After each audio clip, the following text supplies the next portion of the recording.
Well, alright, guys. We are live for the first ever episode of Raw in 2026, and this one apparently is gonna be a banger. Let's see how this show turns out to be, but the rumor mill is, working overtime, has been working overtime when it comes to this particular episode of Raw from Chris Jericho's WWE return to some very stranger things happening. A lot is obviously going on, but we're gonna find out. We're gonna find out how the show is gonna be in just a bit as Raw goes live on Netflix in 10 seconds from now, and we are down to 5, 4, 3, 2, 1, and Raw is live, and let's see how the show turns out to be. Hope everybody's doing well. Raw is about to begin. That's right. Hopefully, this one is gonna be a banger. Hopefully, hopes are high. And, it's definitely going to be a banger if Chris Jericho shows up. That's a big question mark. Fozzy is going to be touring, I believe, in the coming days, coming months. They are going to be on tour. So how is this going to turn out to be? Is Chris Jericho going to be here tonight? We're going to find out. By the way, Anil, my brother, good to see you. Such a long time it's been.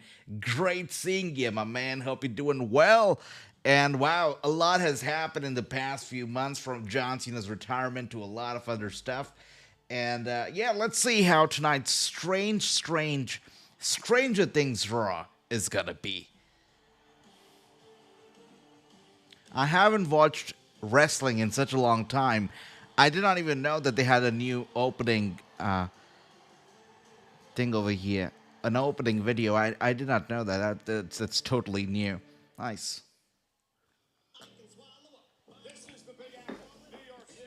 Alright, so we've got a very new, very fresh graphic over here for Raw, which is a Stranger Things inspired graphic. It is New York City, but Stranger Things themed New York City. I like that, okay. I'm not sure, is anybody over here, Anel, or anybody else watching right now, are you a Stranger Things fan? Let me know in the comments.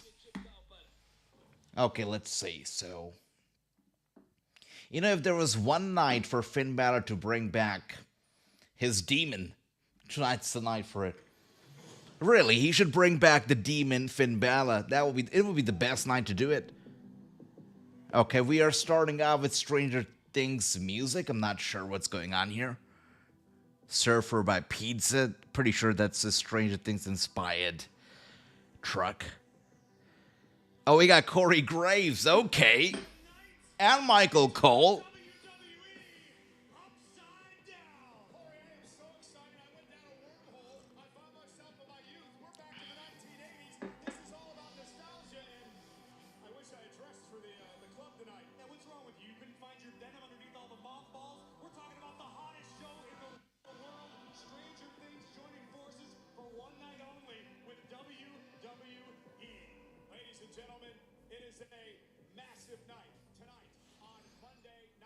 Okay, interesting. So they're not using their regular Raw theme song tonight.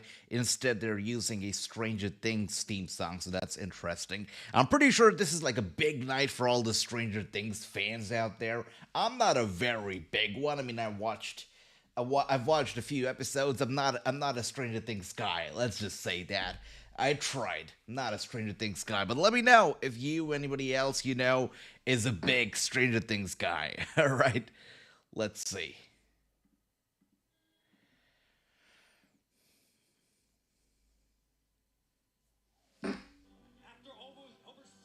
But a lot is going on tonight, obviously. We got Bron Breakker versus Punk in a big title match. That's one. Then we've got more title matches tonight. Chris Jericho returning or not returning is a big thing in itself. So a lot, obviously, cooking here tonight. That's for sure.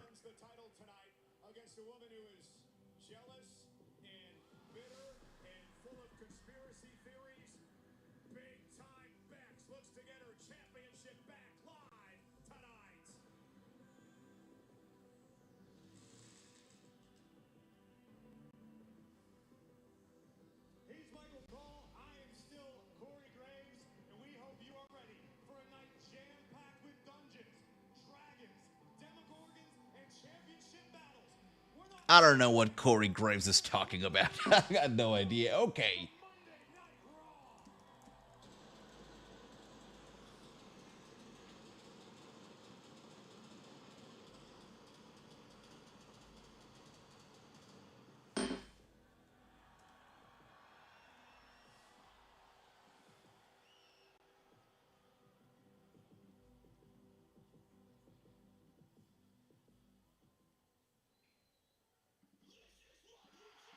Okay. This is a fitting big starting, I guess, to the whole thing. We got Rhea Ripley coming out right now.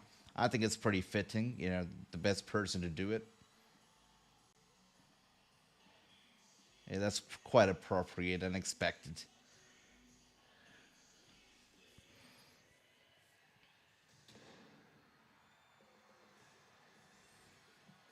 I really am amused by the fact that WWE really is relying so heavily on Rhea Ripley and Cody Rhodes right now. Like, they really expect that these two acts alone and Liv Morgan are going to be able to sell thousands of dollars of tickets in the long run. It's quite, they're really, really dependent on these two, these three actually. They really are. Hello, good to see you. Welcome. Hope you're doing well. Great seeing you. Welcome.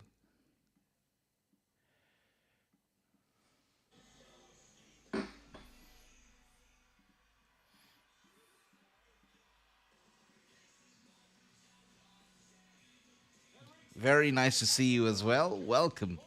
Welcome.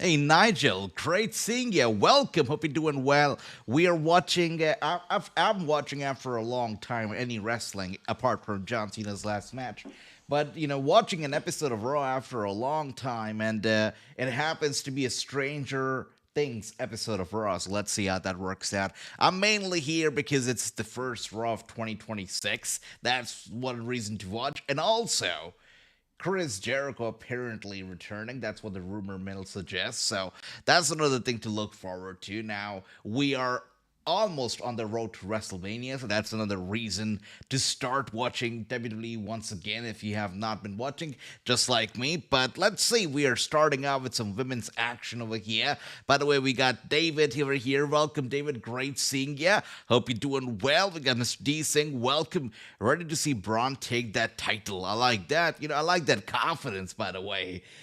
Maybe, you know what? Maybe Braun Breaker, it's his time to be champion because CM Punk, at least I can speak for myself. I don't feel compelled to watch Raw because CM Punk is a champion. I can say the same about Cody Rhodes. I don't feel compelled to watch the product because of these champions. So maybe Braun Breaker has got to be the guy who's got to compel me and maybe many others like me to watch the shows on a regular basis because they're the champions, because they're the attractions. Let's see, because I've not been a big fan of the product in the recent few months. I really have not been, and don't even get me started on John Cena's farewell match because what the hell was that? Don't even get me started on that. Okay, so how are we feeling about the whole Stranger Things team? So we saw the music playing in the background. We saw the opener, right? The graphic. We saw Michael Cole and Corey Graves addressing the Stranger Things thing coming out of the van. Is that it, or are we going to be seeing more of Stranger Things stuff here tonight?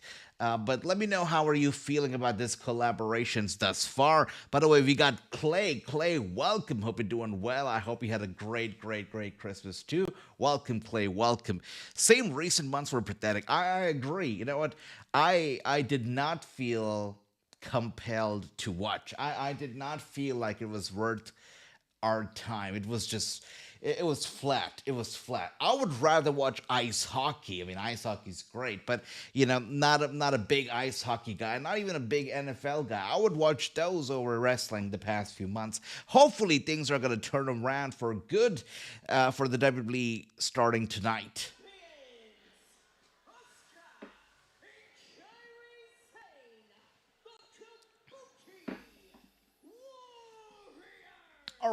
All right, so we are going to be starting out with some title action over here. We got the tag team titles that are going to be defended over here tonight in the first match of the night. We got Kabuki Warriors versus Rhea Ripley.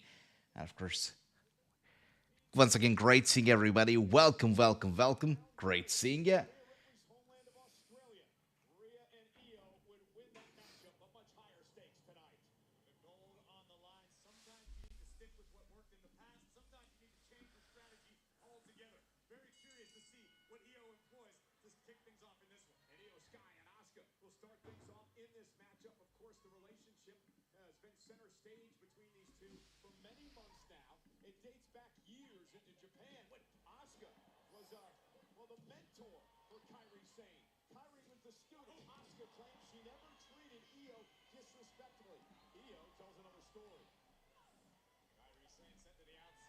Oh, my brother, good to see you. Great seeing you. You know what? I thought that True probably has stopped watching wrestling just like I did the past few months.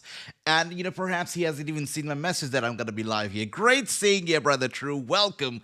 Wait, a lot of good wrestling? Is that what you're calling it now? Okay, has it really been good? I probably have missed it. You're probably not talking about the WWE, though. Are you talking about the WWE? Because I doubt if it has been good. But great seeing you, True. Welcome. Wasn't expecting. I thought that maybe you've stopped watching wrestling because I haven't watched any wrestling the past few months. So I was seriously doubting who's still tuned in. Great seeing you, brother. Welcome, welcome, welcome. And once again, a very happy New Year to everybody. Wrestle Kingdom was good. That's right, Anil. The retirement, by the way, much better than the John Cena retirement. The John Cena retirement was pathetic. It was weak, and people don't want to talk about it. But you know what? I still cannot forget the fact that the Shield, when Jon Moxley was going over to AEW and he was going to be wrestling his last ever match in the WWE, they gave him a proper farewell, even though there was controversy around how much he was paid for that last match. But they gave him a proper ass farewell. They gave us literally a show that was named after the Shield, right? The whole show was named after them. But for John Cena, they squeezed his farewell into a Saturday night's main event. I cannot. Don't even get me started on that. That's right, True. Now that makes sense. When you said good wrestling, I was kind of flabbergasted because I was like, How are we using the term good wrestling and WWE together like that? That doesn't make any sense, especially coming from True. It doesn't make any sense because it's not true. And now you're right. Now you're talking. That's right. Now WWE has turned me off, really really bad the past few months. I have been let down as a fan, as a wrestling fan, by this company and the greed of this company. It doesn't make me a proud wrestling fan or a proud WWE fan, I guess. But let's see. Hopefully things are going to turn around. We are here, and I'm hoping that things get better because now we are almost on the road to WrestleMania. This is like the hot season for WWE especially. So, hopes are high, and hopefully things are going to get better for this company starting tonight. Even though I kind of doubt it because we've got a Stranger Things themed episode, and with these gimmicks, you never know. It's either a hit or a miss. So let's see. By the way, anybody over here a Stranger Things fan? I mean, don't be shy. Let me know if anybody has tried to watch, or is a hardcore Stranger Things fan. Let me know. Show of hands, everybody. Let me know if anybody is a Stranger Things guy over here. Oh, that's right. Me neither. True. I tried watching it. I've watched season 1 a long time back. I watched a couple, maybe episodes. Really wasn't tuned in. I tuned out, did not, follow through. Recently, there was a lot of Stranger Things chatter, so I tried watching it. I did watch, maybe 5, 6, I don't know, episodes. Season 1, did not really feel it. It was not for me, so, not my cup of tea. So, tuned out. But I'm happy for those people who are wrestling fans and Stranger Things fans. I mean, this must be a dream come true, right? I mean, a collaboration like this must be nice. But I really think that at least a couple cast members of the Stranger Things must show up tonight, because if they don't, then what even is the point of this collaboration? I mean, are we only gonna get a couple of graphics, a couple of props? Is that about it? I mean, we should get a couple cast members, honestly. But let's see.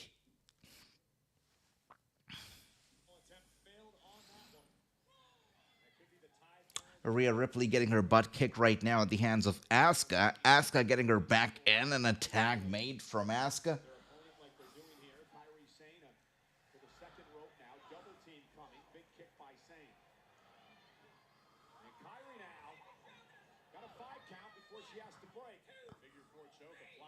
Oh. Rhea Ripley really struggling over here against the Kabuki Warriors. Kairi Sane doing well. By the way, True, Nigel, Clay, Anil, everybody, I hope you all have been keeping well. You had a great Christmas, great New Year. I hope you all had a great holiday. Once again, great seeing everybody. Rhea hasn't been... Oh, I see, really.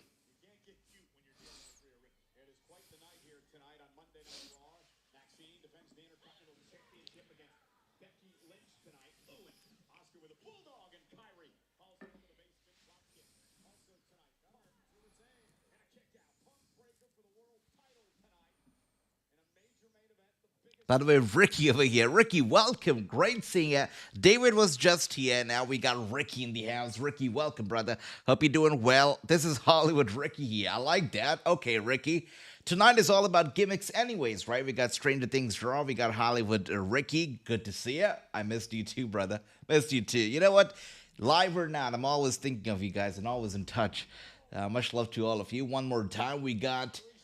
Sane over here from the top turnbuckle. We got Rhea Ripley grabbing her midair and tossing her. And now trying to make the tag. Okay. Io Sky's been tagged in, taking out Asuka. Alright, Asuka also has been tagged in, the legal competitor, I guess. And Io Sky taking her down.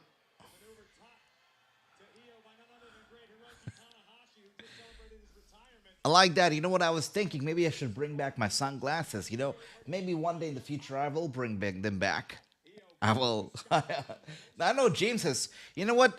Earlier when James was like, I'm not going to watch any WWE, I was like, James, come on, give me a break. You can watch at least one episode, right? It doesn't hurt to watch.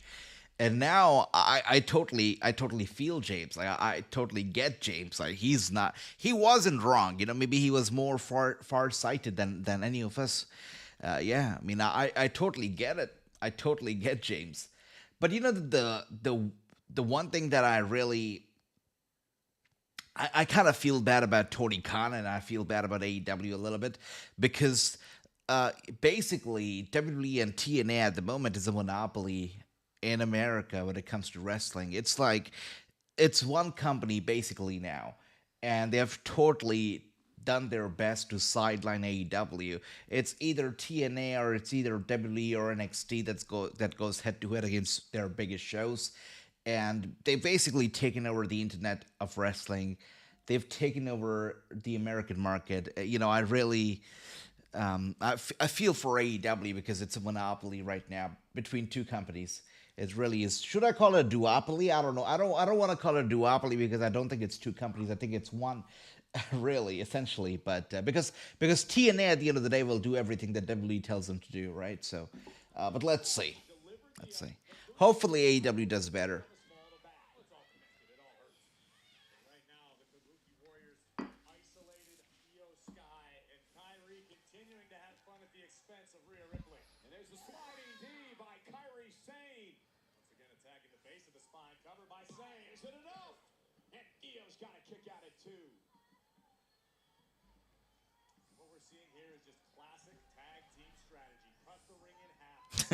Oh, really? So you also decided to start watching today Just like I did. That's nice, True. That's fantastic.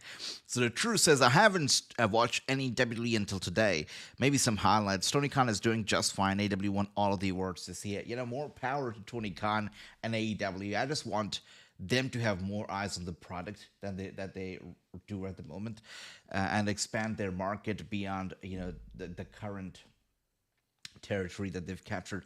I really want them to do well. I really do, because the tricks and the games that WWE playing at the moment is really repulsive. I don't like it, and I see it very clearly. It's as clear as day. Everything they do, all their little tricks is very clear.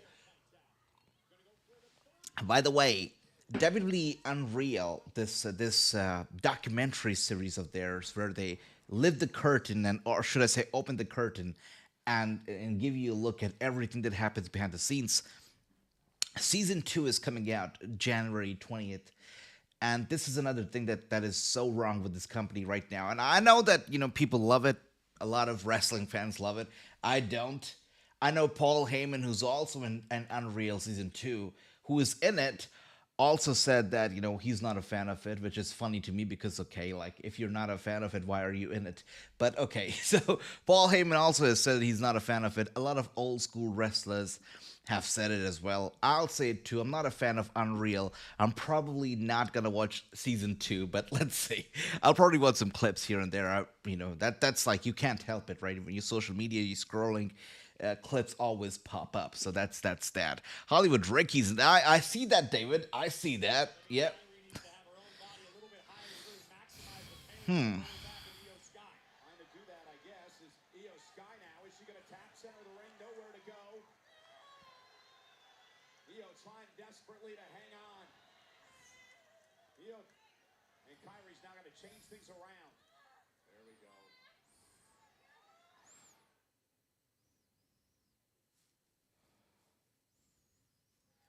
Sane now has Io Sky in that anchor submission that she's used in the past.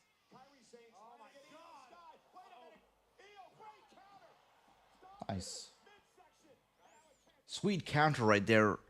And now trying to make the tag to Rhea Ripley. Let's see Io Sky.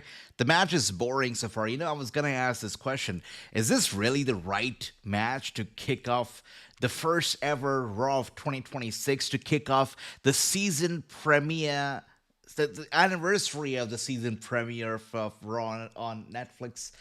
To kick off a Stranger Things episode of Raw. I don't know. Not a fan of this match in particular so far. And a big kick to the head of Sane. Sane goes down. Rhea Ripley from behind lifts her up. Oh, there you go.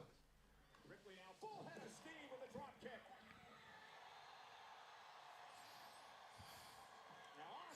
Nice boot to the face of Asuka. Asuka goes down. Asuka is one person who I feel has really gotten better, I feel like, over the years. She's like the Chris Jericho of the females division, I would like to call her.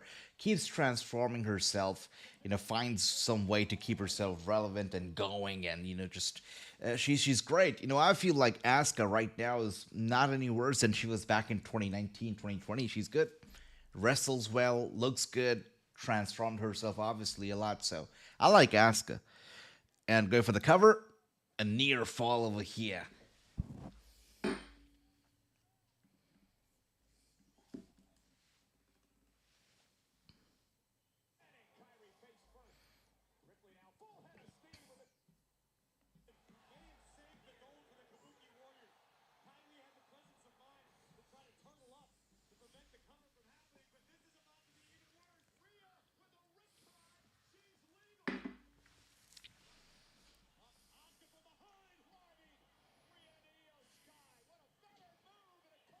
I like how a code breaker is going to be ending this match, possibly. All right, code breaker right there from Asuka to Rhea Ripley, going for the cover. And Rhea Ripley with the shoulders up. Nice. I don't know if we're going to be seeing any more code breakers tonight by somebody else. I mean, does anybody expect Chris Jericho to show up? True? Ricky? Anybody? Anyone? David? I mean, I don't know. Fozzy is going to be, just like I said earlier, Fozzy is touring, and they're going to be touring for the next few months. I wonder. I really wonder. I feel like if Chris Jericho is indeed showing up in this company, is indeed jumping the ship from AEW to this territory, I feel that they should at least keep it until the Rumble. Like I remember a few years ago, 2016. Was it 2016 or was it earlier? Chris Jericho. No, probably was earlier. Probably was 2014, I guess. But Chris Jericho showed up. Yeah, it was definitely earlier. Chris Jericho showed up at the Rumble surprise return, and the pop was massive. I feel like they should probably do it. They should probably keep it until the Rumble, and I totally agree. True. I mean, I totally agree. I feel like Chris Jericho. I like the guy. I like Chris. I like Chris Jericho's work ethics. I feel like he's very professional. You know, always grinding, always hustling. I respect that grind. I respect the hustle. I don't feel like he's as good of a wrestler as he used to be, which is fair because aging is a real thing. He's really not in that kind of a shape either, which is also true. I respect the guy. I will pop if he shows up when he shows up, but I don't think that he's gonna be an incredible addition to the roster. Let's just say that. Maybe a farewell tour for Chris Jericho, and that's about it. That's about it. That's about it. Yeah, I totally agree with that. True. I totally do.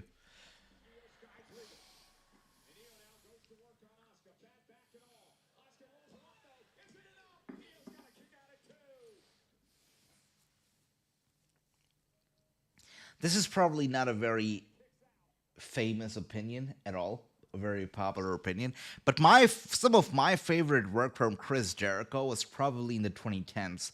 I liked everything that he did 2010, 2011, 2012. I liked that little run that he had with the world titles, with the world heavyweight championships. I liked that. I thought he did a fantastic job as a world heavyweight champion. It was pretty fine. Yeah. And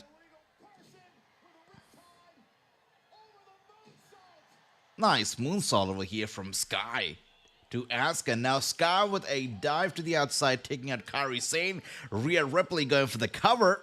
We got new champions. Rhea Ripley. Nice. And Io Sky and Rhea Ripley over here, the new tag team champions. If Steiner doesn't beat Punk, there is a problem, says True. I agree. I agree. Let's see.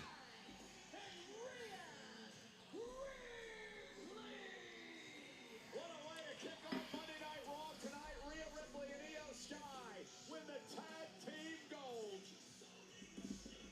What a battle it was to kick off the new year with gold on the line. I like how the referee Jessica is like asking the women to hold up, don't start celebrating yet, and she's checking. Oh, can they celebrate yet? I like that. I like that. And once again, I agree. Steiner, as he should be called, by the way, Steiner. I hope that he beats Punk tonight. Let's see. By the over-the-moon salt. A little insurance to take out Kyrie on the outside. Mommy scrambles for the pin. And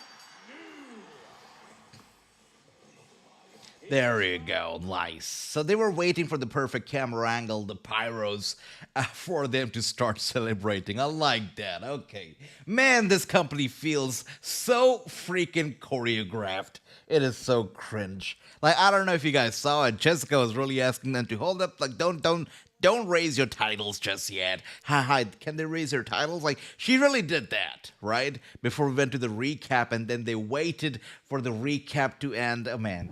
This thing is so choreographed sometimes, like not the wrestling itself, but everything outside of the wrestling. It feels so choreographed that it just cringes me out sometimes. But okay, that's the world that we live in. But I agree, True. Another thrown together tag teams as champions. Yeah. Isn't something similar also happening in the men's division? I mean, I don't know. I think I saw something on social media. I think it was about the men's division, if I'm not wrong, a tag team, and I was like, that's weird, that's strange. Yeah, I can't recall who exactly they were, but seemed like they were also another thrown together tag team. But I feel like that's the trend right now, right? When you don't know what to do with a couple people who you kind of like and who kind of sell merch, yeah, put them in a tag team together. That's a good way to do it. Nice. For 2 years, I came back and I walked the halls, a king without a crown, and now I got the crown.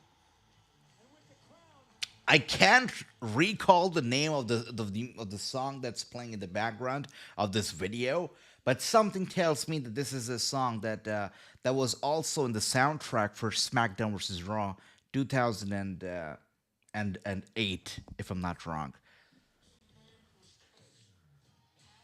Definitely feels like it.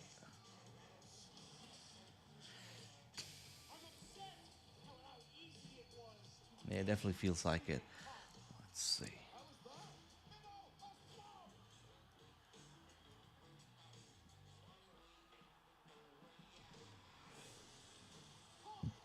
Yeah, totally. take your World Heavyweight Championship in hell. I'm coming for every memory that these people remember you for. Braun Breaker, you cross-eyed Nepo baby. You can't handle CM Punk. Oh, is that is that right? Okay, wow.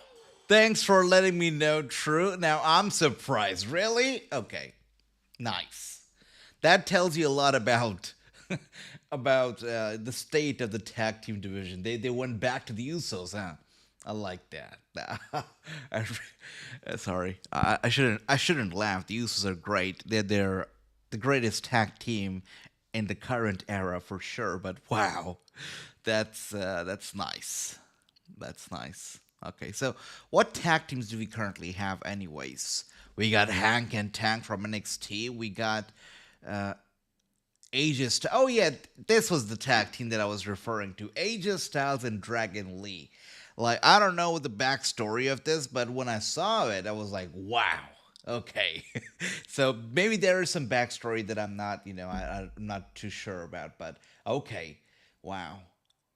All right, let's see what other tag teams raise an eyebrow. Fraxium has been there for a long time, so I'm gonna give them a break. Okay, nothing else really going on over here. That's interesting. Okay, cool.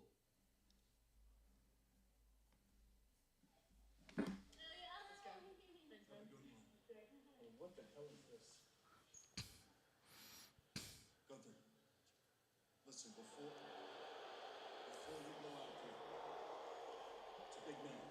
Okay? First Raw of the new year, 1 year anniversary on Netflix. There are a ton of eyes on the show tonight, and there are a ton of eyes on you. I'm talking about that locker room. Everybody saw you beat John Cena, and nobody can take it away from you, okay? You earned it. But everybody has seen how you backed it afterwards. The disrespect, and how much you seem to enjoy it. So look, you do what you want, but it's a huge night. Go out there, talk from the heart, get it all off your chest. My advice to you, mix in a little respect. It goes a long way. Respect? Yeah, respect. Yo, I hate Gunther, but I love his laugh. Like, his villainous laugh is great. Nigel says Rhea and Io together is annoying. You're right about that, Nigel. Totally annoying. Yeah. Oh, okay. The man of the hour. We got Gunther coming out over here. He says respect. So the guy is not about respect at all. And I'm gonna be super pissed, by the way, if all we get. I'm not even a Stranger Things fan, but if all that we get out of this collaboration is gonna be some props, that's it. If that is all that we get, I'm gonna be pissed. Like, I don't even care about Stranger Things, but hey, if you've hyped up this show as a Stranger Things collaboration, you better give us more than a couple freaking props. You know what I mean? Like, there should be at least a cast member or a couple or a few cast members showing up tonight, not just some freaking props. And we got Gunther over here rocking his merchandise, tapped like a, yeah.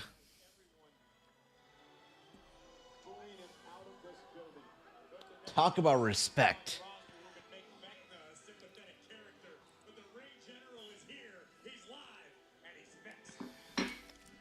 Oh, we gotta go to a commercial break now, yeah? Nice.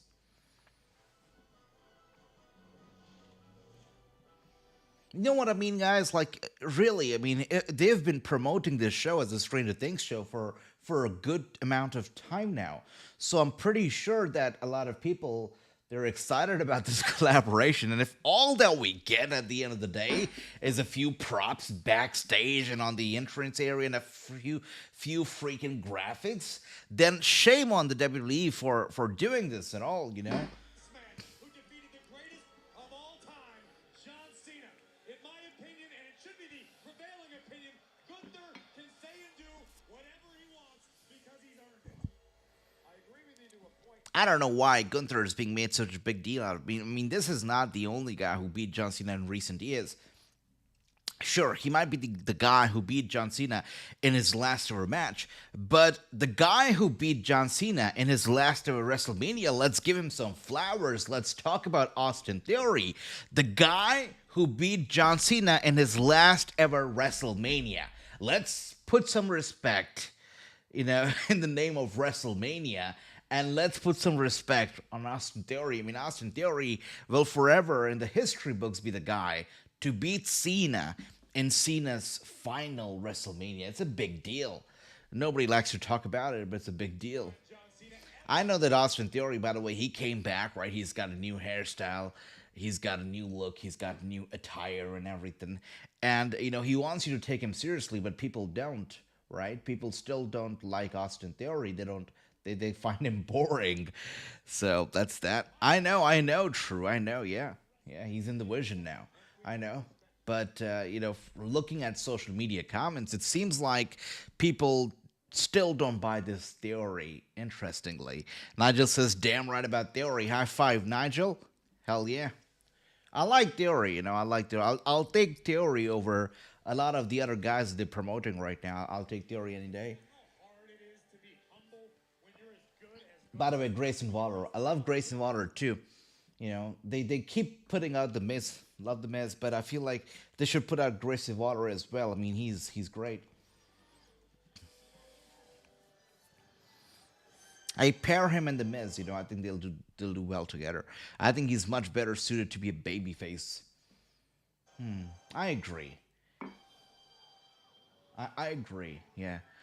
You know, when they were kind of teasing a John Cena, the future John Cena and Austin Theory kind of a thing, and people on social media were also kind of buying it, I thought that that's what they were going to do, that they were going to push him as a babyface. They didn't do that. They did nothing.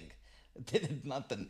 The one thing that really amazed me was he beat John Cena at WrestleMania. You see Gunther comes out, right? He's holding up his t-shirt. He's telling you he made Cena tap like a what?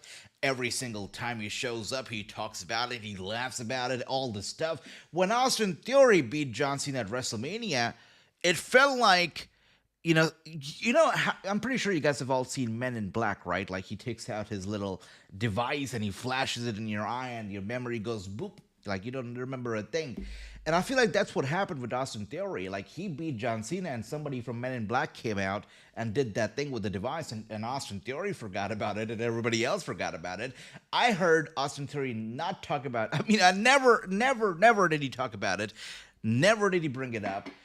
He should have been all about it. He should have worn a t-shirt. He should have, said nothing but the words "I beat John Cena at WrestleMania." No, there was no mention of it. It was like a faded memory. I'm not sure why. Not sure why. But let's say we get Sorry Age was eating dinner, Burger King. I see Ricky. Okay, all right. That's nice, Ricky. That's nice. That's nice. WWE did not do a great job for Cena's last year wrestling. Well, WWE has not been doing a good job at anything. The only thing that they're doing well is making money. They're making a lot of money, but they're not doing anything else better than that. That's fantastic, David. I like that. Have fun. Have a great time. All right.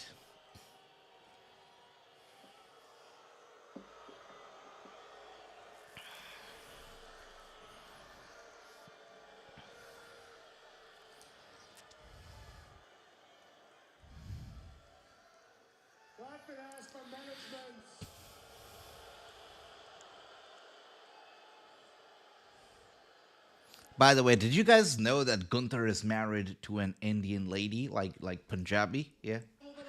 I saw a video of him at his wedding. He was doing Bhangra, you know, like the dance that Jinder Mahal used to do when he came out. Yeah, like Gunther was doing that. So, yeah, he's married to a Punjabi woman. That's nice.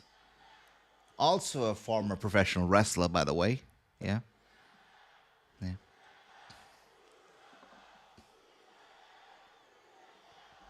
Thanks, Ricky. Yeah, you know, wasn't was trying to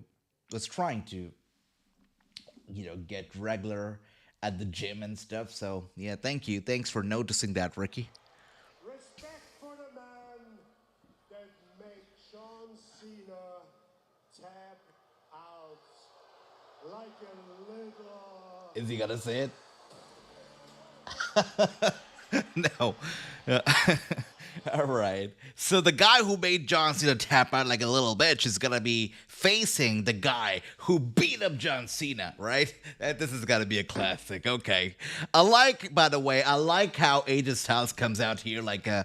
Should I say Karen or should I say a soccer mom? I don't know which one's better, but he comes out here like a soccer Karen. Should I call him that? Pissed at Gunther for bothering and bullying his child John Cena. Like I like it. I like that. Yeah, AJ Styles looks really offended. He looks really offended. AJ Karen Styles. Should I call him that? I agree, true. Without a doubt, everything that they've done has been terrible. And the worst part about Triple H in charge is that he's deaf. He's deaf. He chooses to be deaf. And you criticize him. Somebody told me this quite a long time back that you should open your ears to criticism because they are constructive criticism. As long as they're constructive, you should open your ears. You should decide if they're constructive or not, and that's how you should proceed. And I like criticism a lot because I find most of them to be constructive. If they're criticizing you, there's got to be a reason. Triple H, he closes his ears, he puts his fingers in his ears, and he says, the internet is not a real place. Okay, Triple H. That made John Cena tap out like a little. You know what, AJ? Gunther is having a great time. Like a little bitch. Gunther is having a great time. Yep.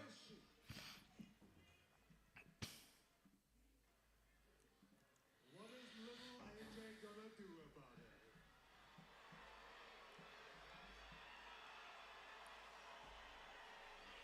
it? This is so funny. Oh, slap to the face of Gunther, and Gunther is pissed. Man, that was really a slap like a Karen would slap, a bully. I like that.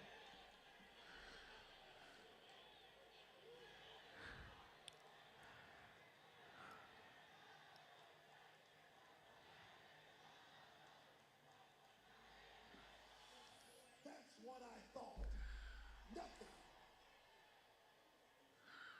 Man. Bro, if this is like planting of the seeds of Gunther retiring AJ Styles, I'm gonna be pissed. Like, come on. This man better not retire AJ Styles. Come on. I hope the seeds have not been planted. But, I'm pretty sure Triple H would love it. Like, I'm pretty sure that TKO would love it. Like, yeah, let's have Gunther retire another legend. Let's do it. Man. I swear, if they do it, like I'll stop watching WWE. Ah, come on.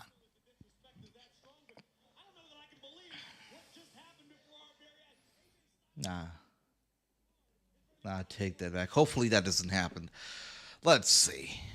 I think Gunther's gonna go after AJ Styles at his last special WrestleMania. Nah, come on, Ricky. Triple H book was not good. While Tony Khan, he books make for sick wrestling fan like NJPW. Well, Triple H, just like I said, Triple H, he doesn't want to listen to criticism. Every time you criticize him, he laughs it off. He tells you, "Oh, internet is not a real place." Well, you do boast about your social media numbers a lot. You boast about how many subscribers you got. You boast about how many ESPN Plus subscriptions you've raised and how many Netflix subscriptions you've raised. Your show is nowhere on cable but on the internet, and then you have the audacity at these press conferences, but which, by the way, you don't do right now because you don't have the balls to do them, but you have the audacity to get on the press conferences and say internet is not a real place. Okay, Triple H, like, do I call you out of touch or do I call you a stubborn, bald man? Like, I don't know what to call Triple H, but you know what? I can't respect that guy right now. Styles should have another TNA. By the way, stuff like this is not something you should be saying when you're doing a watch along for WWE, because WWE fans would not like to hear stuff that I say. We got True saying Styles should have another TNA title match before he's done. I totally agree. With that. Yeah, by the way, True also said AJ Lee's a bust. Like, what happened with AJ Lee? What is she doing right now? Does anybody have any info on that? Let me know if you do. Because the last time that I checked, she showed up. She teamed up with CM Punk. But, again, I haven't been watching, so maybe I'm out of touch. Maybe I'm out of loop. So, really let me know. But did she show up, like, ever after that CM Punk match? Or... like, what's happening with AJ Lee? Let me know. Nigel says, I had the TV muted and I still heard that slap. That was a big-ass Karen slap, True. Nigel, I'll tell you that. It was good. And by the way, Zane, great seeing you, my brother. Welcome. Great seeing you. I see that Becky Lynch, by the way, is still stealing clothes and sunglasses from Seth Rollins' cupboard. Look at that. That is definitely something out of Seth Rollins' closet, 100%. AJ Lee, she is my queen, and okay, Ricky, I'll keep that fantasy to you, okay? She hasn't. Interesting, but didn't they announce that she was here full time? That she signed a full-time deal? Okay. She hasn't been good at all. She was in War Games. She helped Maxxine beat Becky Lynch. Well, she's been out of touch for a long time, so we don't know how much she trained before getting back either. So, I mean, I can't be the one to judge her right now because I haven't watched a match of AJ Lee ever since she came back. If she's wrestled more than one, by the way, but I did not watch that match that she wrestled when she came back. But I'm not surprised that she hasn't been good. I'm not surprised. But I do remember them announcing that she was here full time. So the fact that she hasn't shown up is interesting to me. But that's the WWE right now, and I think that Triple H also has boasted about it. That WWE is about making moments. Like, people remember moments.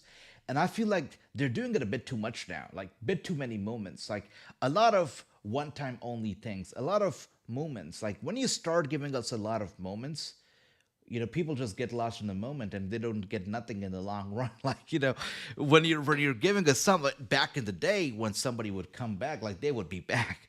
But now, like in the case of AJ Lee, they probably knew that she was not ready to return. They probably knew that she wasn't the best performer ever.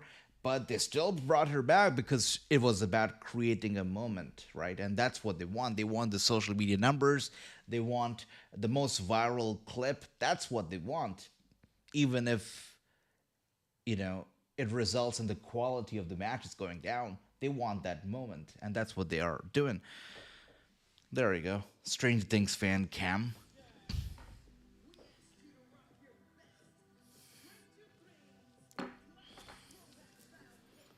This is bullshit. Like, come on. Who misses the Kali kiss cam? Does anybody remember the great Kali kiss cam? Like, that was much better than this Stranger Things cam. Like, what does this even mean, Stranger Things fan cam?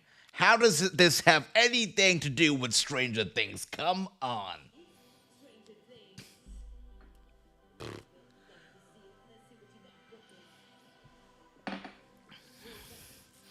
This fan cam has got nothing to do with Stranger Things, all right? Nothing.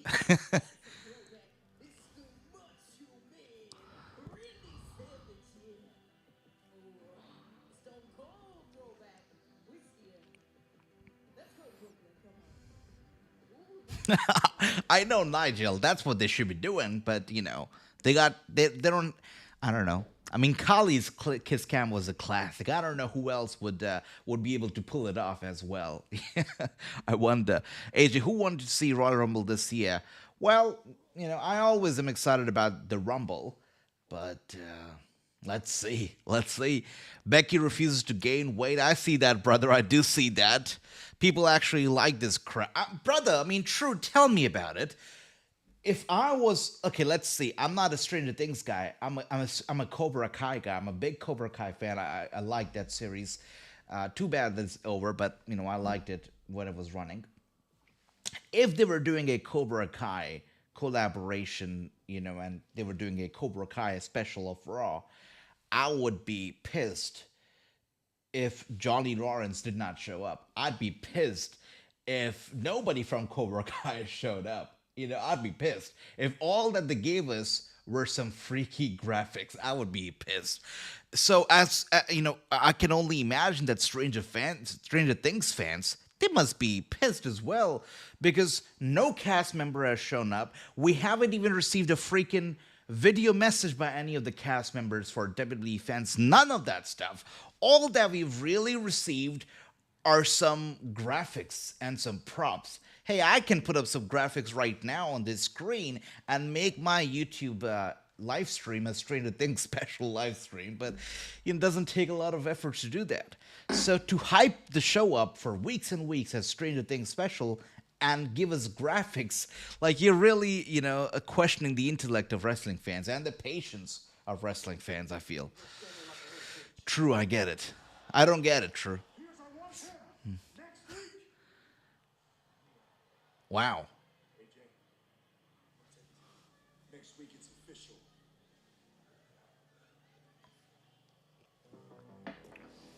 Nice.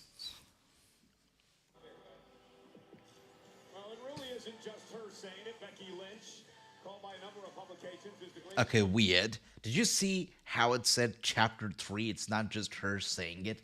Like, what does that mean? It is just a commercial. You're right about that, brother Tree. You're right. By the way, we got Jonathan in the house. Jonathan, great seeing ya. Welcome. Hope you're doing well. Team Wrestling News, my brother. Welcome, welcome, welcome. Hope you are doing well. Hope you had a great Christmas, great holidays. Welcome, brother. We got Ricky saying, some fan loves this trash. I know, brother. I know. Same goes to AEW. They do the same thing for shows like DC on HBO Max. Well, I remember they've been doing stuff for like Game of Thrones and stuff, right? Yeah, that was also all graphics. Yeah. That's true. Good point. But they did not promote it as heavily as these guys did. Like the past few weeks on social media everywhere, it's like Stranger Things in your face. That's it. But if you talk about AEW and Game of Thrones, if I'm not wrong, their matches, some of the matches that they did were also kind of like themed, right? Like they were tuned into the whole Game of Thrones kind of a theme. But over here, we've seen nothing like that, so. But let's see. Once again, Jonathan, fantastic seeing you. Welcome.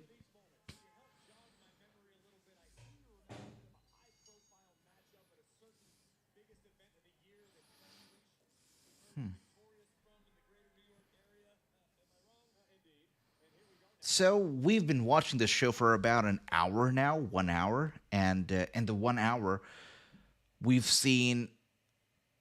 This is the second women's match that we're getting, and also the second match, so we haven't had any men's matches yet. The first one, well, obviously saw a title change, tag team title change, and now we are down to the Becky Lynch versus Maxxine Dupri match. Maxxine Dupri, if I'm not wrong, is set to get married very soon, so nice for her, good for her.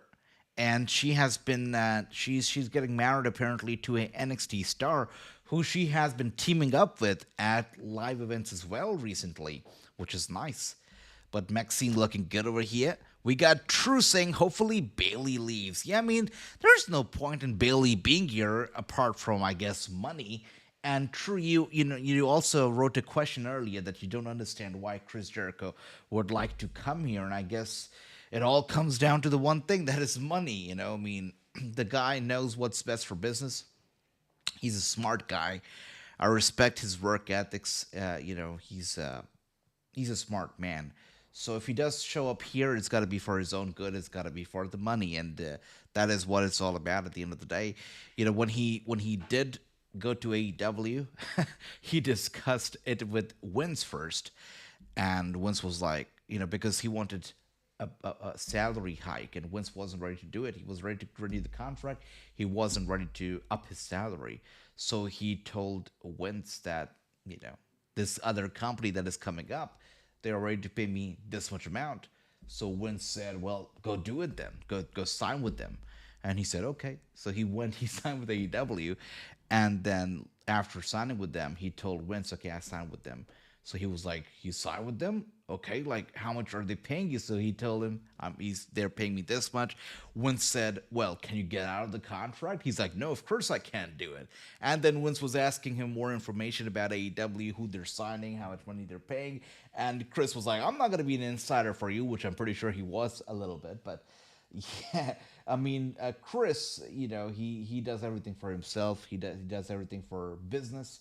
It made sense for him business wise to go to AEW back then. If he chooses to come back over here, it is gonna make sense for him business wise, and that's why he's gonna do it. So he's always been clear about it from the get go. I mean, that it's all about business. It's all about money. So it makes sense as well, right? It makes sense. Everything is about money at the end of the day. I mean, I wouldn't be surprised if Chris Jericho comes back here. The only guy who would really shock me would be like, Moxley. Like Moxley coming back would shock me. But Chris Jericho, not so much. Moxley is like, to me, an AEW forever guy. So let's see. Much love to you, Jonathan. I missed you too, brother. Missed you too. And great seeing you once again. And Ricky says, like button. Yeah, hell yeah. That's right. Hit the like button, guys. Hit the like button. That is true. All right. Becky Lynch, by the way, with the stomp to Maxxine Dupri over and over again. I got a question, by the way, guys. Anybody over here a Resident Evil fan? Anybody? Like anybody? A question for everyone. Anybody a Resident Evil fan? Let me know. Make some noise. Because, Resident Evil 8? No, 9. I think it's going to be 9, right? It's coming out next month. And, I've been a big Resident Evil fan since I was a little kid. Resident Evil 3 was like my starting. And so I'm excited about the 9th that's coming out now. The game. And the 9th one, I'm excited about it. And because of that, I will be doing a live stream for Resident Evil, and I will be slowly bringing back the gaming live streams, knock on the wood, in the near future. So yeah, something else to look forward to. Resident Evil 9 coming out next month, and we're gonna be playing it live. So that's another thing that I wanted to share with you guys. So the day that it comes out, we're gonna be live with it. I think on a long enough timeline, the answer is going to be yes, which is why the onus is on Becky Lynch to show Maxxine something Maxxine hasn't been able to prepare for. We know Maxxine studied diligently for this matchup and for every encounter she's had with Lynch thus far. So it's up to the man to rely on her experience, show the champion something she hasn't seen before. Maxxine going to go up top. The movie's been good, true, but I really started off with the game, and the game, I guess, is what led to the movie as well, right? So yeah, the game's been my thing. I remember being a very little kid, 6, 7, I don't even remember, and having my sibling sit on the computer, the PC, and play the game while I just used to sit beside and watch, and that's how I started off with the Resident Evil games. Whoop, 1 second, guys. We got a technical glitch here. 1 second, yeah. It's just gonna take a second. So is just a second.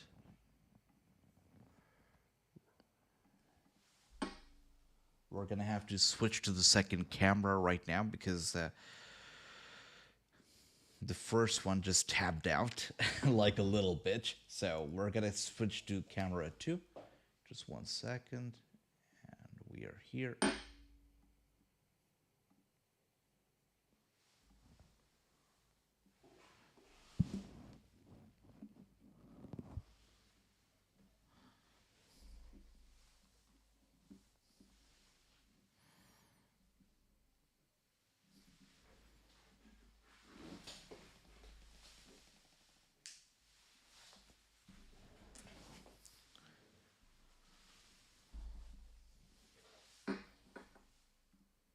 All right, so I guess you can see me better now.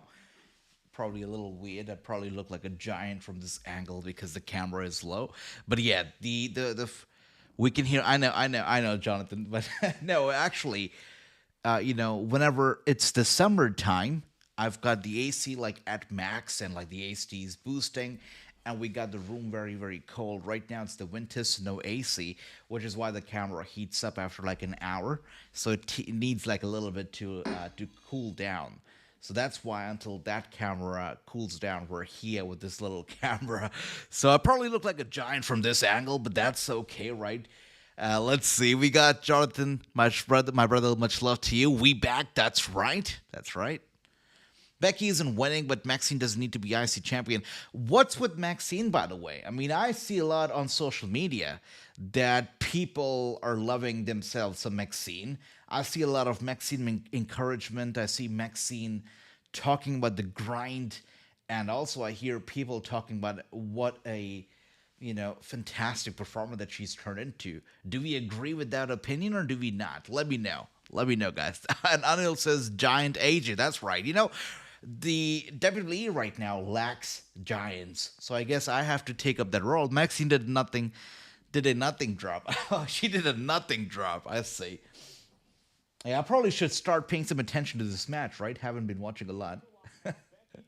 Let's see. Out to the apron as she looks to regroup. Shot to the abdomen of Becky Lynch. Now the champion once again on the top turnbuckle, but caught by the challenger Lynch. Becky seems to be favoring her knee as she heads up now to the second ring.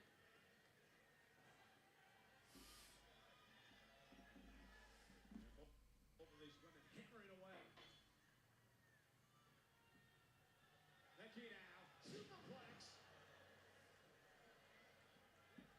Oh, DDT. Oh, really? For the championship. Wow. It's 66 there. You know what, Jonathan? Right now it's 40 over here, 40. Yeah, so it's much cooler. It's much cooler. Yeah, you can. I'm surprised though, right? Yes, you can. Just don't be like the great. I know. No, I'm not gonna be so slow. The great Cully and I, we almost met. A couple times actually, but I don't want to call him lazy or anything. But just it didn't happen because sometimes he's a little bit lazy. I'm lying under a blanket with my jacket on. I get that. I get that. Now I've got a sweater over here. I've got my coat over here. The room's quite heated, so you don't need a blanket. Yeah, but okay. Let's see.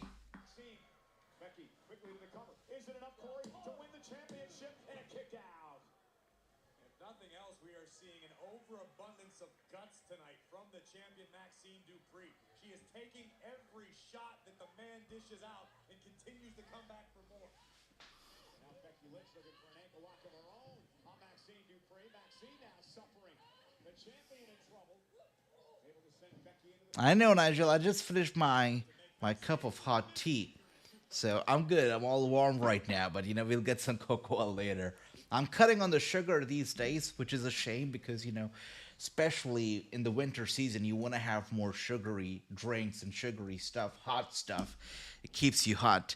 Bloodsport Natty would be much better in this match. Yeah, Natty, by the way, I respect Natty a lot. Natalia is good. She's a good lady. I respect her. I respect her grind, by the way, more than anybody else because, wow. She's fantastic. Like, they were apparently not willing to renew her contract, and they said, okay, like, we'll do it, but you'll have to wrestle outside. And she was like, okay, I'll take it up. I'll take up the project, and that's what she did.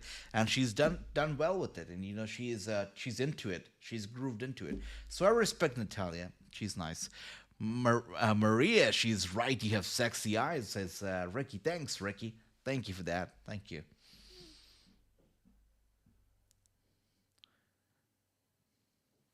Perhaps, Ricky. Maxxine in trouble here. Maxxine trying to hang on. I think Maxxine... Wow, taking the ankle. By the way, how is GCW doing these days? I feel, I mean, I could be wrong, but I feel that GCW and the independent scene was a lot hotter back in like 2020, 2021, 2022, I feel like it was a lot hotter back then. It's kind of cooled down, and I guess ever since TKO became a thing, really. But I feel like it used to be much hotter. By the way, what just happened?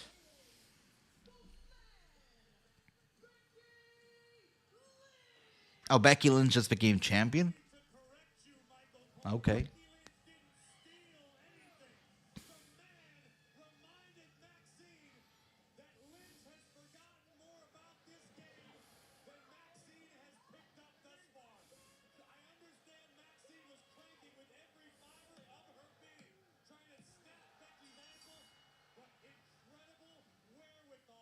Do you guys know that there is a new promotion in India? Like, yeah, it's a new promotion that there was a guy called G Drama in WWE NXT. I don't know if he actually made it to NXT or was he just a performance center guy, but he was in one of the Superstar Spectacles, the first one I think. But he got fired from the company. He came back to India, and now he is starting off a new promotion over here, which is interesting. Um, so yeah, it's a thing. They are doing some very well produced, nice cameras and everything, nice production, getting some international talent that you probably have never heard of. But Jinder Mahal is one of them as well. So that's one. And yeah, they're doing things over here in India apparently. But yeah, it's a new promotion, and they were kind of like on and off, one episode and then month later another episode. But now they're trying to do like a weekly, every Friday or so on YouTube. So yeah, they are doing stuff with this promotion, which is interesting. By the way, Braun Breaker right there with the vision. What the hell happened to those guys? The Creed brothers? What the hell are they doing? Wow, the last time I checked, the Creed brothers were something to be taken seriously. I'm not sure what happened there, but good to see Mr. Decent. Welcome once again. Great seeing you. Welcome. Becky, she's happy now. Well, definitely.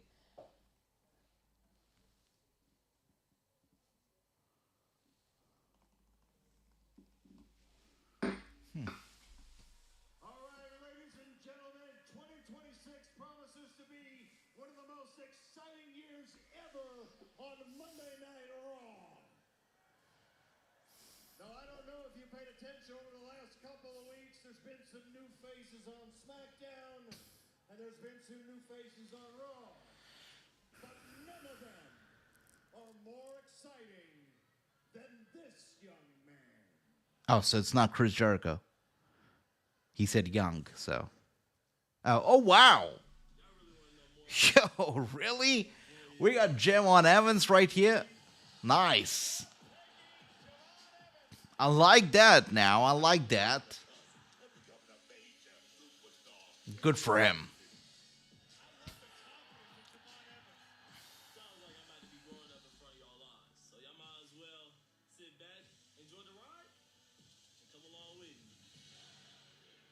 That's sweet. Ladies and gentlemen, please welcome the young OG, Javon Evans.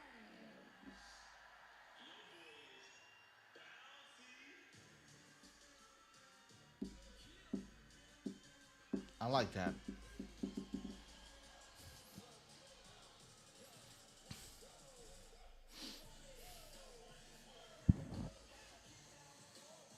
This is indeed a great addition to the main roster. This is nice. And J1, he's proved himself time and time again. Very good in the ring, charismatic. So I'm happy for Javon. Good stuff. Exciting prospects to ever come through WWE, and I wanted to bring you live and in front of everybody in Brooklyn, New York,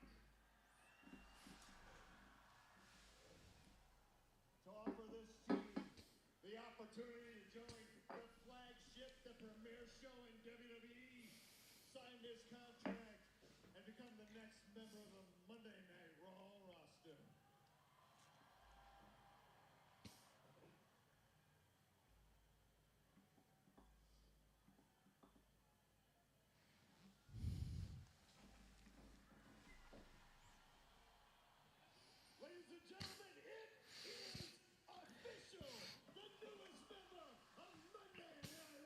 I see some smoke behind. Do you see some smoke? I definitely see some smoke. Oh, maybe that was for nothing. Maybe they were testing the smoke machine, but okay. Yeah. I thought somebody was coming out to kick some ass, but okay. Javon Evans is the newest member of Monday Night Raw. That's right. By the way, Trick Williams has got to be on SmackDown, which is very exciting. Big fan of Trick. Welcome back to a Stranger Things edition of Monday Night Raw as WWE Unreal gave audiences an unprecedented behind-the-scenes look. Just a second, guys. Let me switch up the camera real quick.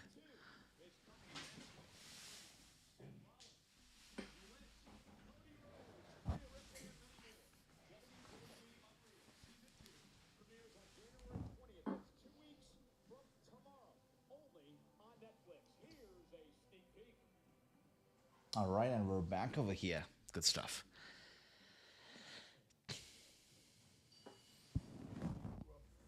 In an era where you defended the secrecy of this business. That's how we earn our living. Next several months, we just keep raising the stakes until we get to SummerSlam. No days off here. Seth freaking Rollins! If we can make people believe that Seth is injured, That's where the magic happens. Lying to my friends and family? That guilt is always hard. My daughter, she says, I told Miss Joy that you had a pretend boo-boo. I said, no, Rue, you can't do that. Truth texted me and said I got let go. We were all confused. This isn't real. There was a lot that happened. I did Ricky it. I'm happy for Trick Williams, very deserving. And the pop that Trick received was massive. Like, everybody knew Trick Williams when he showed up. For Javon Evans, like, the guy's always been an underdog, so I understand, but the pop was, like, nowhere close to what Trick Williams got. Trick, like, he is great. He comes out, he looks super confident, he looks super charismatic. He's got no smile on his face, yet the fans are singing along to his music. They are screaming, chanting for Trick. The guy is just a superstar, what can I say?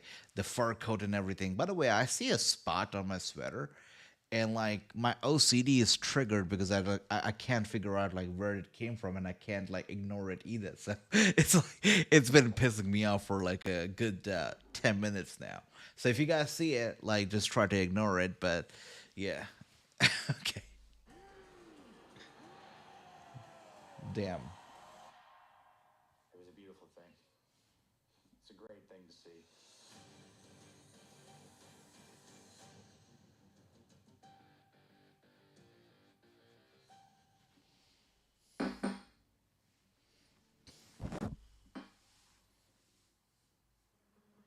It is the critically acclaimed documentary series WWE Unreal. Perhaps, it still like amazes me how Trick essentially started off as a sidekick to Mello, and now he's turned into a much bigger star than Mello.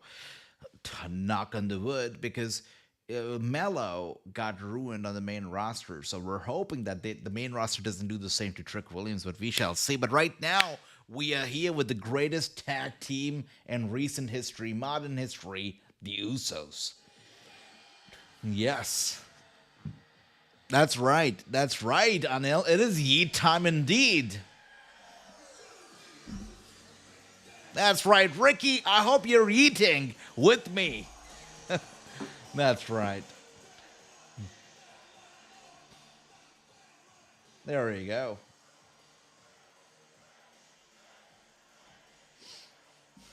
I gotta be honest with you, Cole. It just looks right seeing Jimmy and Jey Uso with tag team gold.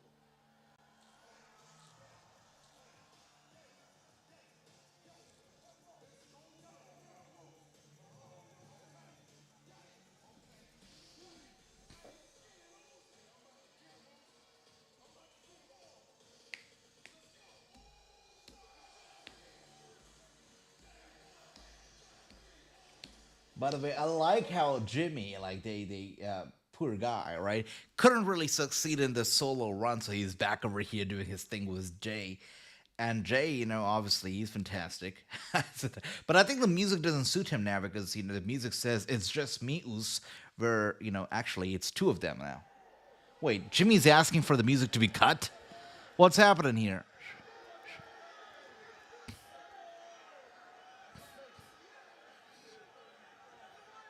What's happening? What's happening? What is going on?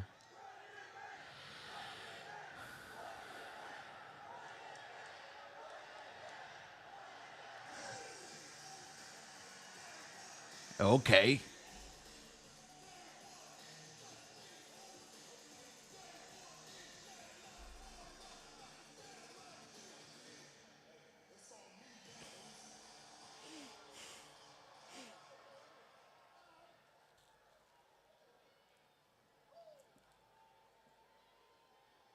I said the Usos are now here, y'all. What's up, Brooklyn? Yo, this is the very first Raw of the new year with the new WWE Tag Team Champions, Jimmy and Jay, the Usos, baby. Come on with it. Come on with it. AJ Styles, Dragon Lee. We appreciate that fight last week, Goose. We appreciate that war last week, Goose. But that was last week. That was last year.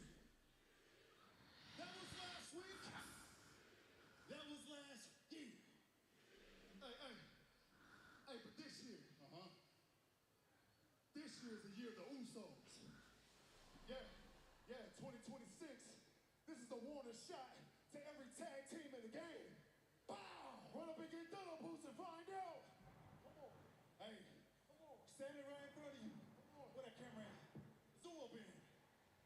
Standing right in front of you is the best tag team in the game. Anybody that wants some? Anybody that want to run up? Please, we'll be waiting right here. Until then, others make cash, we make history. Usos Anonymous for victory. Come on. Hey, we're going to be on Monday Night Raw. You know where to find us. Until then, you know the rest. 4 letters. Worldwide. Yeah, that's what I was saying, True. That's what I was saying.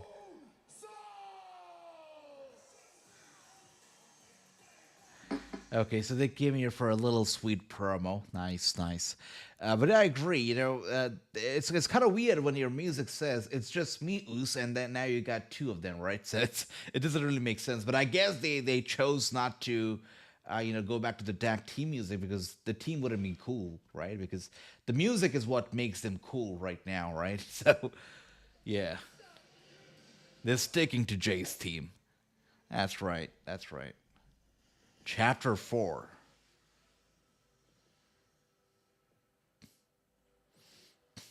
Ladies and gentlemen, she has been your women's world champion for 108 days as of today. Please welcome La Primera, Stephanie Vaquer. Finally, Roy's about to get hot, right, Ricky? And we got Stephanie coming out right now, champion for 108 days. That's about as long as I haven't watched wrestling, but I don't blame Stephanie for it a little bit, If anything, she would be a reason for us to watch wrestling, but, here we are. Stephanie. What a great superstar she has been, right? She's been great.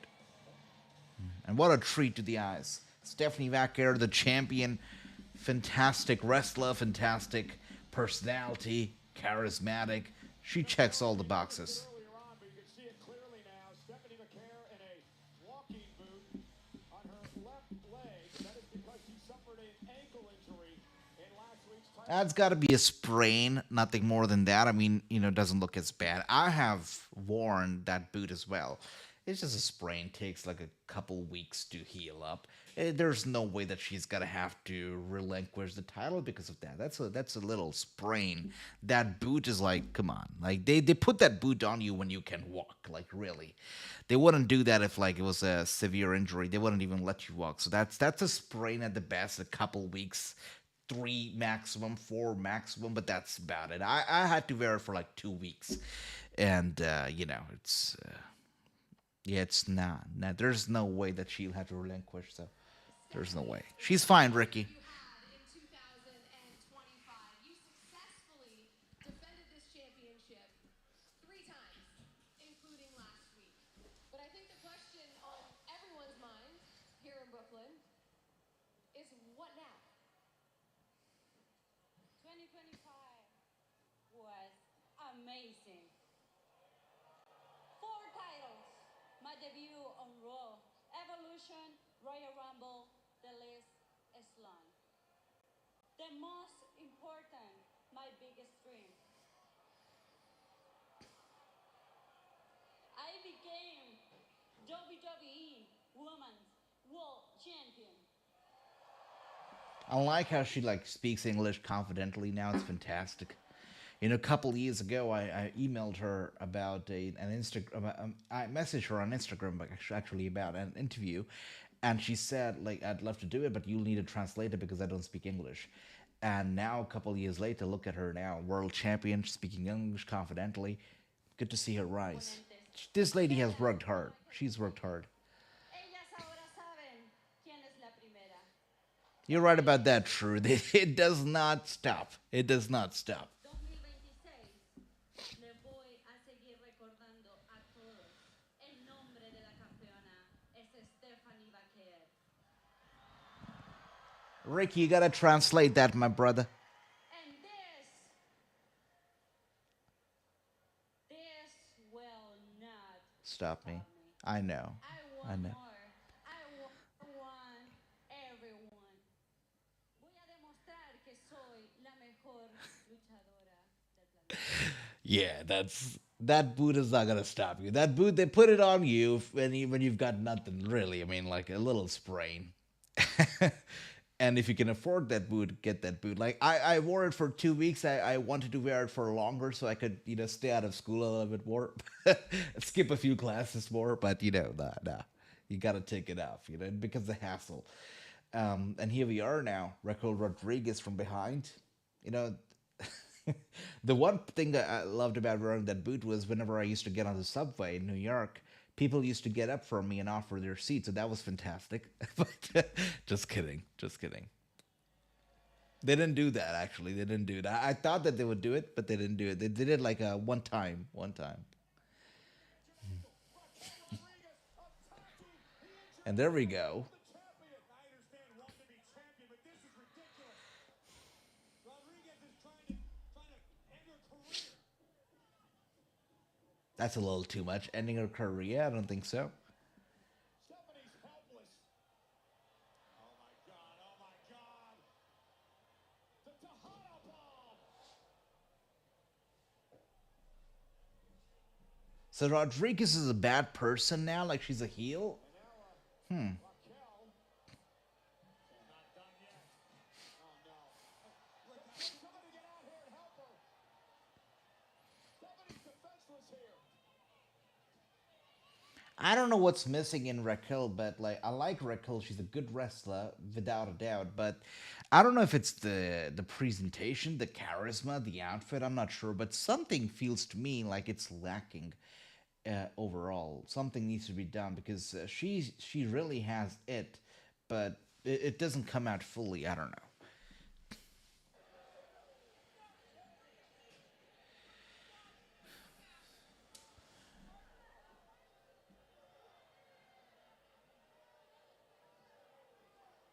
Absolutely heinous attack by Raquel Rodriguez. Yeah, no mercy, no remorse shown for the injured champion. Stephanie's hurt bad. Wow, Raquel Rodriguez laughing as she walks out after hurting. Poor Stephanie Vaquer, right? I'm pretty sure Ricky's feeling too bad for Stephanie right now. I know, Nigel, right? I mean that's yeah, that's definitely crossing the line, brother. With that being said, we are now done with an hour and a half, nearly an hour and a half with Raw tonight. So, how long are these episodes these days? Are they still like 2.5 hours long, or they do actually go to 3 hours? Let me know, guys, because I know SmackDown recently turned 3, right? Close to us the severity of the initial ankle injury, but whatever was there. Exactly, that's what I'm saying.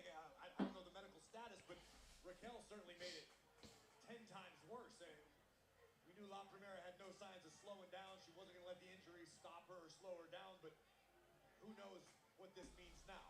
And again, are we going to lose La Primera? Is she on the shelf? I mean, And Corey, the other thing is too, Raquel Rodriguez has been hell bent over the past couple of months becoming world champion. She was extremely upset last week that she wasn't pinned in the triple threat match. Thought she was due a rematch. And so, okay, so you know what you do in that circumstance? You go to Adam Pearce, you plead your case. You're right. There is some truth to that sentiment. I understand Raquel being frustrated that she wasn't defeated but still lost her opportunity. That's when you campaign. You do the right things. You string together a couple more wins. You don't do this. You don't take out one of the most wildly popular superstars we've got. well, and you've noticed, you've seen this, Raquel Rodriguez she's been different. She's been different over the past few weeks. She's been distant from the Judgment Day. You almost felt like you could feel something like this brewing over the past few weeks. And again, we're going to try to keep you updated throughout the night tonight on the condition of the Women's World Champion, Stephanie Vaquer. It is a night of championships as well. Our main event still to come tonight, Breaker and Punk for the world title.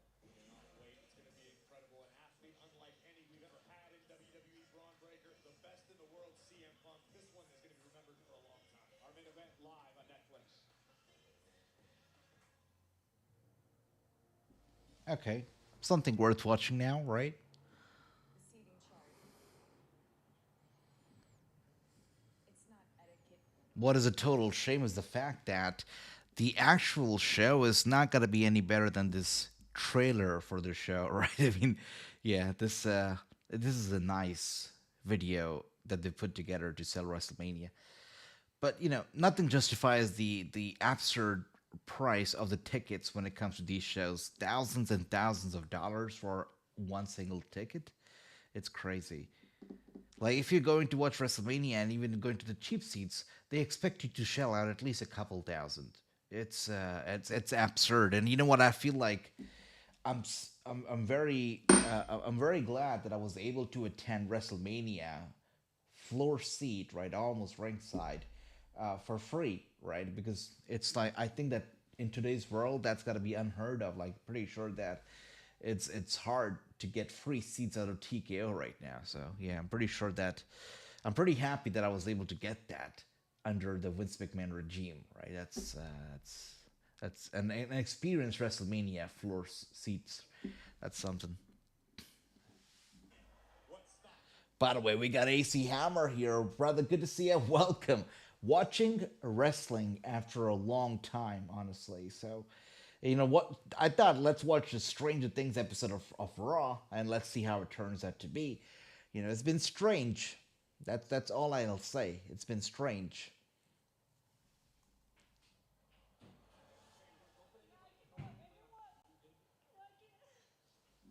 Oh, poor Stephanie.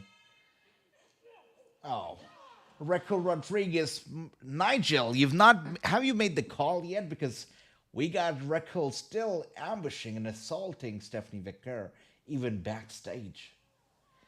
Have you made that call yet?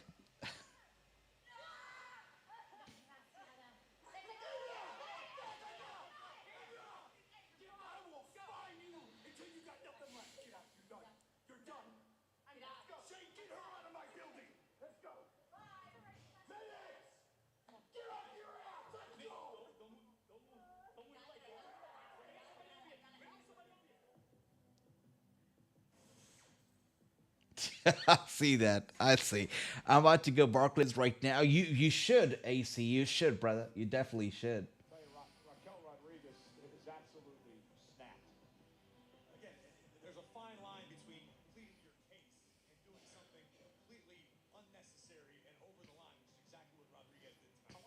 gears now and talk about the brewing situation between Hall of Famer Rey Mysterio, his newfound ally in the Vision. Let's take you back to last week's matchup between Austin Theory of the Vision and Rey Mysterio. Theory testing his skills against the Hall of Famer as Mysterio dialed up the 619. The Maverick would hit the scene. Logan Paul. So Logan Paul has basically turned full time, like he's here every single week now. Is that right? I definitely have seen clips of him on Raw for a few weeks now in a row. So I'm assuming that he's kind of turned full time, kind of nice, interesting, definitely interesting. Let's see. Tradition of Lucha Libre and respect for Rey Mysterio.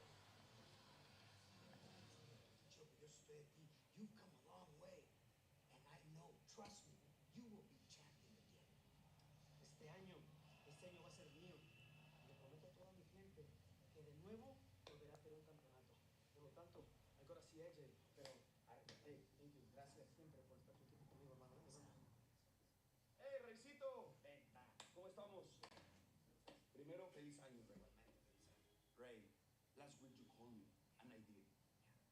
Because I saw what the Vision has been doing on Raw. That's why I become partner. Porque no voy a permitir que ese payaso de Logan Paul y el pendejo de Austin Theory te falten el respeto a ti. I'd love some subtitles right now, but okay. Gracias por ponerte pilas and having my back. Of course. You know, I've been dealing with these two pendejos, Logan and Austin, for a few weeks now. But I knew you would have my back. And you, Penta, only you, solo tú, understand the tradition, honor, and respect of Lucha Libre. Everything the Vision wants to destroy. Ray, listen. Anytime you need me, I'll be here for you. Nice, Penta. Nice.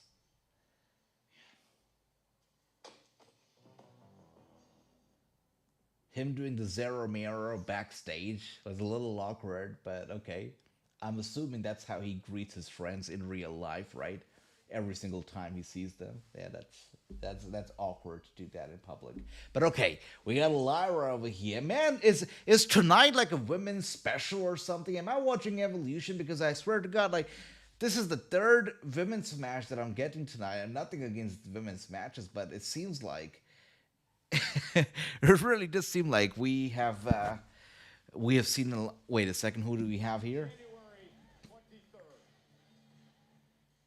Man, the one person, one celebrity we see sitting ringside here, I thought that was some Stranger Things cast member, but no, apparently not. What is that about, AC Hammer? I mean, I think I gotta start learning some Spanish here now. We got Liv Morgan, by the way, coming out fantastic. She looks fantastic. Look at her. Love the outfit. Also, Roxanne looks good. Rick, you better look the other way, brother.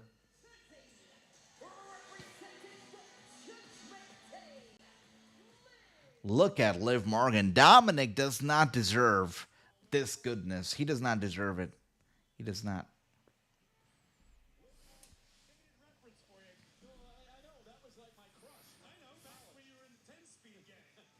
You know, there are two kind of wrestling fans today.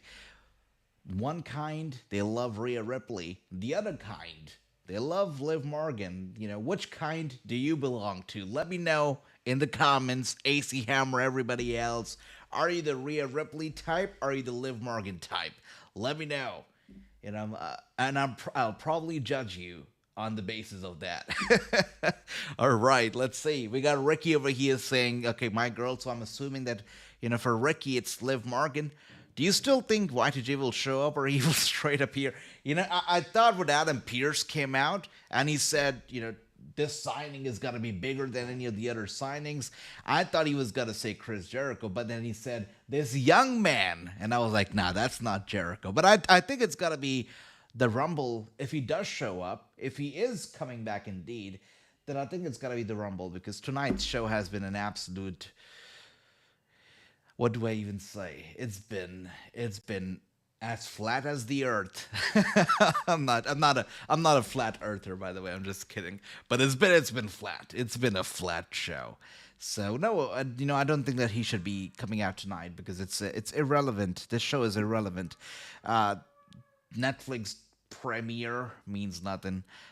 Stranger Things means nothing. This show is flat boring tonight. Yeah, YTJ will not show up tonight. I don't think so. Probably the Rumble if he's coming back. And even if he doesn't come back, it wouldn't surprise me because if you look at the Fozzy schedule, it seems like they're going to be on tour for a few months now. So maybe he does not show up at all. Who knows? The Nikki Bella types is AC Hammer. Every single time if we bring up the Nikki Bella thing, Toys R Us, it just comes to my mind right away because AC Hammer and we traveled to Toys R Us to meet Nikki Bella many years ago, and it was quite a roller coaster, right? So yeah, I can't help but think of Toys R Us every single time you say Nikki Bella. So funny. Anyways, Liv Morgan, by the way.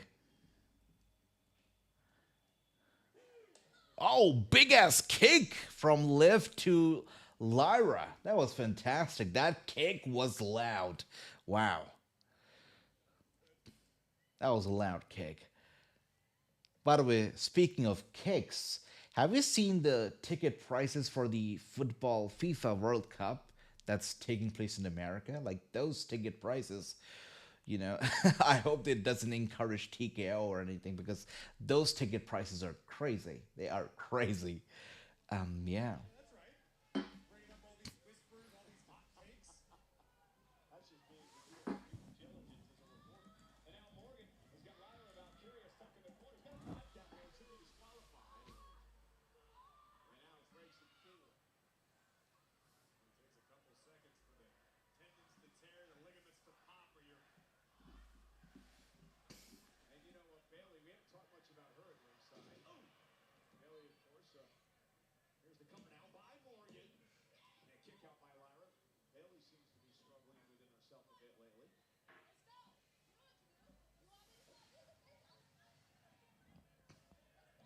Did Bailey just threaten to slap Lyra in the face? Yeah, because remember what Lyra did to Bailey a few weeks back. Unfortunately for Bailey, I think Lyra's playing with a full deck. I think Lyra's got both oars in the water. She's got all the props. She's happy. I don't think Lyra's mental stability is playing. Keep hanging out with Bailey. They change.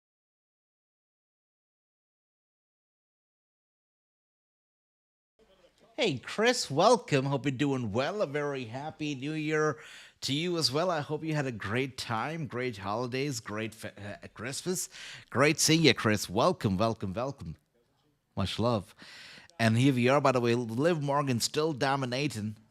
This is the third women's match that we're getting tonight. If I'm not wrong, so far we've had like 4 matches, if I'm not wrong, right? So, yeah, 3 of them women's matches. Have we had 4 matches, or am I dreaming right now? Let's see.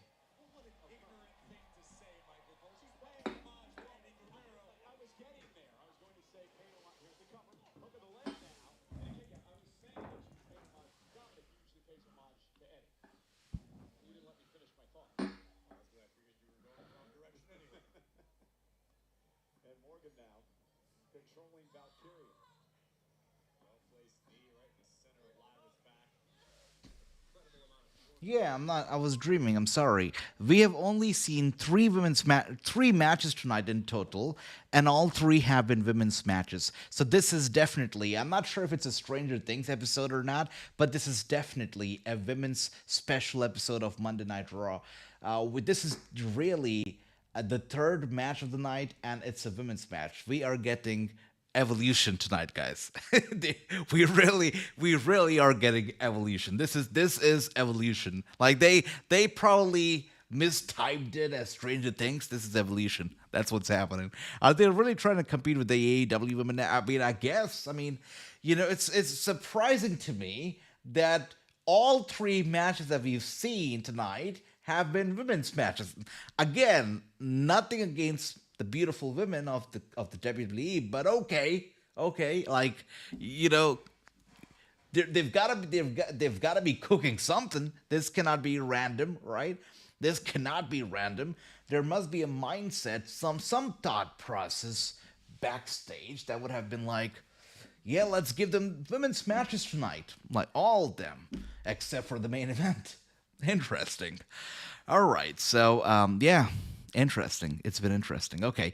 Anyways, Liv Morgan, by the way, she deserved it. Nice elbow strike to the head of Liv Morgan. She goes down to a knee, and here we are following through. Lyra grabs her from behind. She wants to go for a German suplex. Liv Morgan in trouble. Lyra suplex delivered. Liv Morgan a little dazed right now. Lyra Valkyria grabs her from the hair, and now, nice. Beautiful DDT. Liv Morgan definitely seeing some stars right now. And now Lyra once again. Suplex. Nice. Going for the cover. It's a 1, it's a 2, and kick out. It felt like her shoulders were already kind of up to begin with, but okay. The referee went for the count anyways. And here we are now.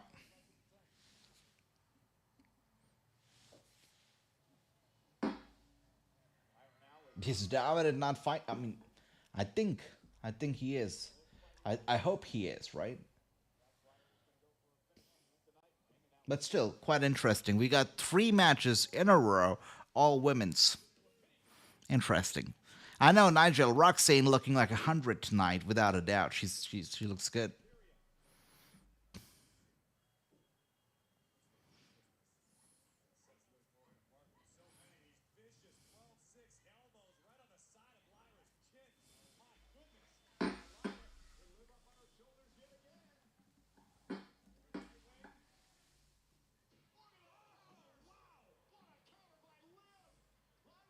You know, I like it, brother. I like it. You know, AC Hammer just said, so strange for a double champion not to show up and defend on a show like this. Well, at the end of the day, this is a Stranger Things special. So strange things are bound to happen. The irony of it, brother. The irony of it, right? So let's take a look once again. Yeah. So, you know, as per the preview, the official preview for the show, you know, we don't have Dominic listed, so let's see if he actually shows up or not. I kind of doubt it, but obviously the only men's match that was advertised for the show is the main event. So let's see. Again, does anybody know if this show is gonna be like 3 hours or gonna be 2.5 hours? Like, what has the trend been like? Because on Netflix, you don't know. Sometimes it can be 2.5, sometimes it can be 3. How has it been lately? I hope it's been 2.5, but let me know. Let me know. Bailey doing something over here, grabbing the steel chair, getting in the ring over here behind Roxane. Roxane running for her life to the backstage area. Yep. She's running to the back. She really is, Nigel. By the way, Liv Morgan now taking out Lyra, going for the cover, and well deserved. Liv Morgan with the victory. How can you not like Liv Morgan, honestly? And live with Roxane, like, you just cannot not like this duo, right? I mean, you have to. You don't have an option. You don't have a choice. You have to like them, right? I mean, there's got to be something wrong with you if you don't like Liv and Roxane together. It's a fact. It's a fact.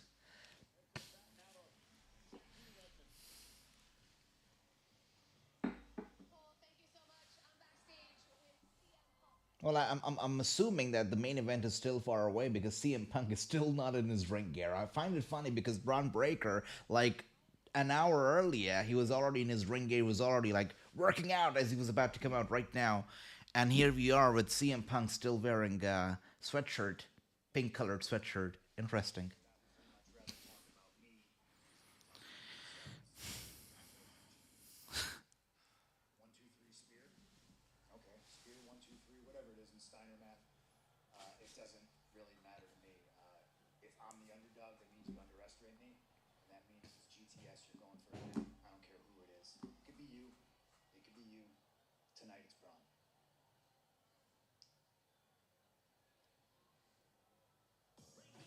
What was with that face, Jackie? Like, I don't know. Like CM Punk just, I guess, delivered a little promo right there on the microphone, and Jackie's face at the end was okay, interesting. I don't know what was that with the face, but we got AC Hammer saying, as long as Maxxine isn't the champion, it's fine. She needs more training. I should not be rooting for Becky, but I did. I get it. Yeah. Uh oh, we got another Stranger Things graphic over here. That's about it. That's about it.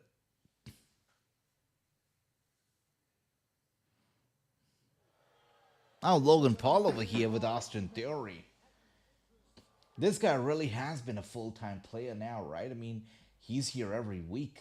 Logan Paul. Bron Breaker right now, joined by Breaker's Vision stablemates, Austin Theory and Logan Paul. Gentlemen, I'd like to gather your final thoughts as we head towards tonight's main event. Yeah, before we get into all that, that's crazy. I see Ray and Penta running their mouths. Was saying people don't like us. I don't even know what they were saying, but here's a fact. Everyone loves us. Oh, stop that, Brooklyn. Stop that, Brooklyn. You live in Brooklyn. You're broken. You live in Brooklyn. This place is broken as far as I'm concerned. He just shut up and drink Prime. Yeah, I mean, at least somebody would drink Prime that way, right? I don't know. Does anybody drink Prime now? Oh dear. World Heavyweight Champion. It's not because it was his dream. It's because it's the next step for the vision. Here comes the pressure. That's true. That's true, AC. But does anybody drink Prime? I mean, I heard that Prime was not selling too well, that they were not making the profits that they once were, apparently, and yeah, even making some, negative revenue. So I don't know what is the deal right now with Prime. Happening right now. We are unstoppable. Bronson Reed, Bron Breaker, Logan Paul, and now Austin Theory. My God. Ladies and gentlemen, we are taking everything. Everything. It is 2026, Byron. It is a new year, brother. It's a new era. And it starts with the new world heavyweight champion. If I were to drink an energy drink, I would probably drink Gatorade because that's at least, it has a brand name, it has some value to it, and it's a reliable brand. Prime is by Logan Paul. Would I trust Gatorade or would I trust Logan Paul? I would probably trust Gatorade. So if I were to go for an energy drink, Gatorade would be mine, not Prime. Not Logan Paul. It would be Gatorade. So yeah, I would definitely go for the brand. So I agree. True. I mean, I can agree with that sentiment. Love. Netflix House Philadelphia is a Netflix fan's dream. A one-of-a-kind experience that's free to enter and explore that features photo opportunities and ticketed immersive experiences inspired by fan-favorite stories like Stranger Things, Wednesday, K-pop Demon Hunters, Bridgerton, and so much. Netflix has basically turned into entertainment industry as a whole. Like the entire entertainment industry is being consumed by Netflix slowly, steadily, and now with the Warner Brothers deal, if they actually do end up getting that contract, that getting that deal done, acquiring the company, it's gonna be big for Netflix. And it's like a monster right now that's eating everything up, really is. And I don't know if it's good or if it's not so good for the entertainment industry. But Netflix is a monster right now. Best electrolyte drinks come from real fruit. 100% true. 100% without a doubt. Everything natural, everything organic is the best. And that includes you. What is little AJ gonna do about it?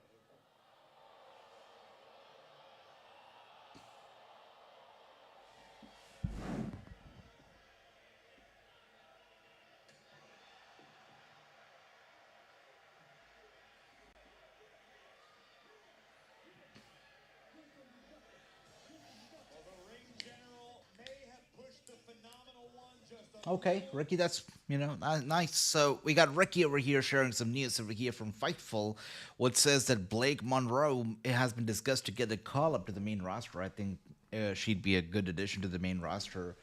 Nobody has a doubt when it comes to that. But does NXT need her right now, or is NXT good without her? Is a question. Let's see. I would not mind her being in the main roster. I would not mind it. Perhaps SmackDown. But let's see. Let me know. If she does show up to the main roster, if she does get promoted, where would you like to see Blake? Would you like to see her on Raw? Would you like to see her on SmackDown? Let me know your thoughts. Ricky, everybody else, should Blake be brought up to the main roster? Let me know. Stages of Hell match. So we got a title match on SmackDown this Friday. Should be interesting. Yeah, she apparently is, brother.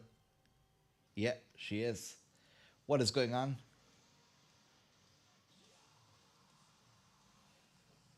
Okay. It's time now, yeah?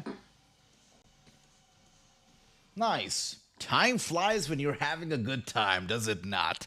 It is time for the main event. We got Bron Breakker coming out right now. It is going to be Bron Breakker versus CM Punk in the main event of Stranger Things special episode of Raw. Yeah. By the way, the whole Stranger Things theme is really an insult to the fans' intellect and their patience. Like, they cannot keep doing this forever. You promoted Stranger Things for weeks, promoted it as a big-ass deal, turned out to be nothing but a couple props, ringside and backstage. It's so funny. It's so funny. It's really funny. They really question the fans' intellect and their patience. They cannot keep doing this, they cannot. But okay, we got Ricky saying, I think Raw ends early maybe. Well, that would be a favor to all of us, would it not, Ricky? Let's see. We got Ricky saying, SmackDown needs more women in the roster. I say SmackDown. I think so too. Yes, Raw already seems like it's got a lot of people that they can't really, fit into the equation very well. I agree with that, Look at Raw. Look at what Raw is doing with their women. Look at what they're doing with Rhea, Ripley, and Io Sky as an example, right? I mean, yeah, so that's that. We got Chris, by the way, saying that Blake should be here on Raw. Interesting. Hey, I would be okay seeing Blake sharing the ring with Liv Morgan, Roxanne Perez. Who else? Stephanie. I'd be open to that. Why not? Let's do that. But Lash Legend is on SmackDown now, if I'm not wrong, right? I would like to see her sharing the stage with Lash as well, and Jade. That'd be nice as well. So let's see. Anyways, Bron Breakker getting ready for the biggest match thus far of his career. Maybe Y2J comes out at the main events as Ricky. I doubt it, but let's see. I got my doubts, though. Put us off our misery and finish this episode of Raw and Strange. I know. This strange episode of Raw, AC. This strange episode of Raw. I agree with that.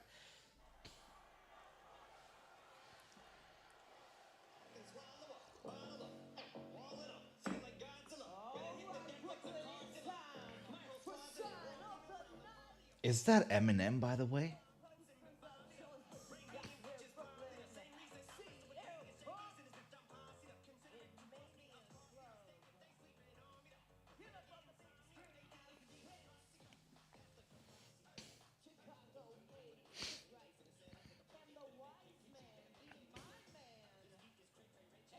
Wait, is this a new theme song for Raw? An Eminem song? Wow. See, that's how out of touch I am now. Okay, wow.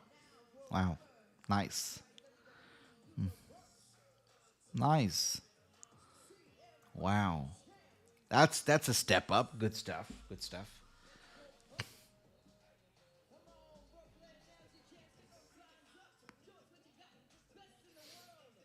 Yeah, Jonathan. Hopefully it's going to be 2.5.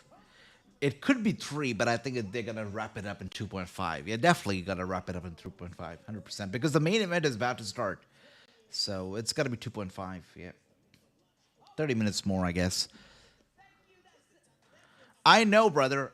I'm at least happy that they got Eminem if they want to stick to this rap stuff. But, yeah, everybody wants Rock intros back. Everybody does, but I don't know. It's funny because if you go back and watch Trump's inauguration day, right? Uh, that guy, his intro had a rock song and it had the same raw vibe from the early 2000s and the 90s. But WWE can do it. Like if the president can do it, why not the WWE? This is what the dude doing. Yeah, this is what the dude true. Indeed, indeed. WWEshop.com. Available for a limited time only. For Braun Breaker, it is his first world title match. CM Punk will retain anyway, then Cody will retain on Friday. Same old predictable crap, says Jonathan. Interesting, brother. I would not be surprised if that actually happens. But I'm hoping that we get surprised tonight because it's been a strange episode of Raw. We got 3 women's matches in a row, and that's all the matches that we got tonight, except for obviously the main event, which is Punk and Braun Breaker. So let's see.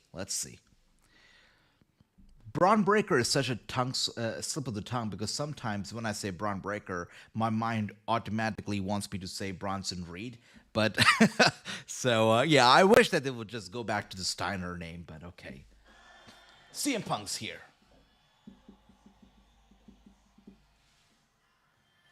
Chick Magnet, Chicago-made Punk is here.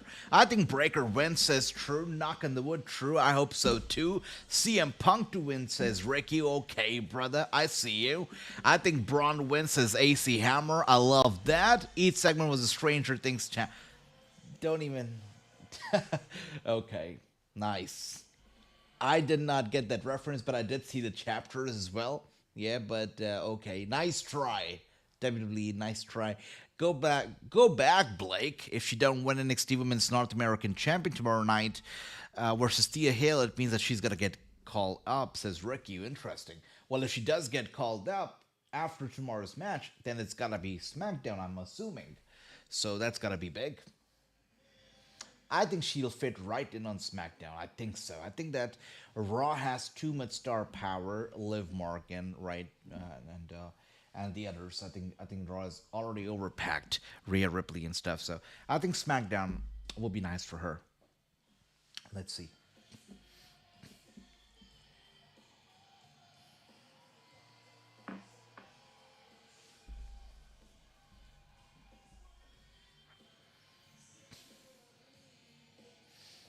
By the way, I read about. I can't recall who said it.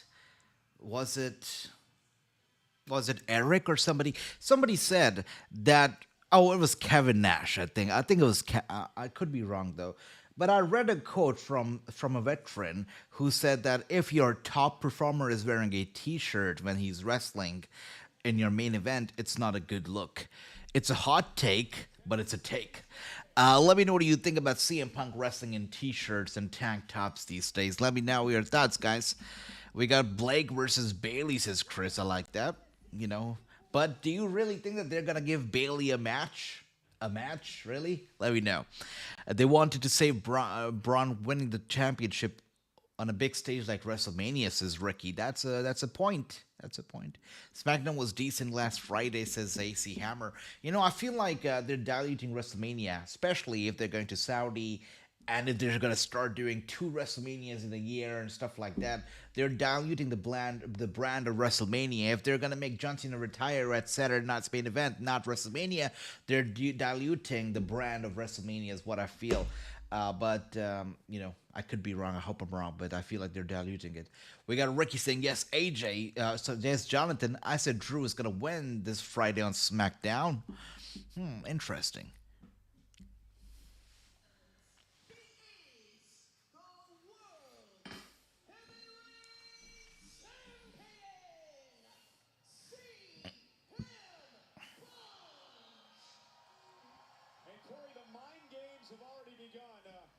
CM Punk wearing a varsity jacket to the ring tonight.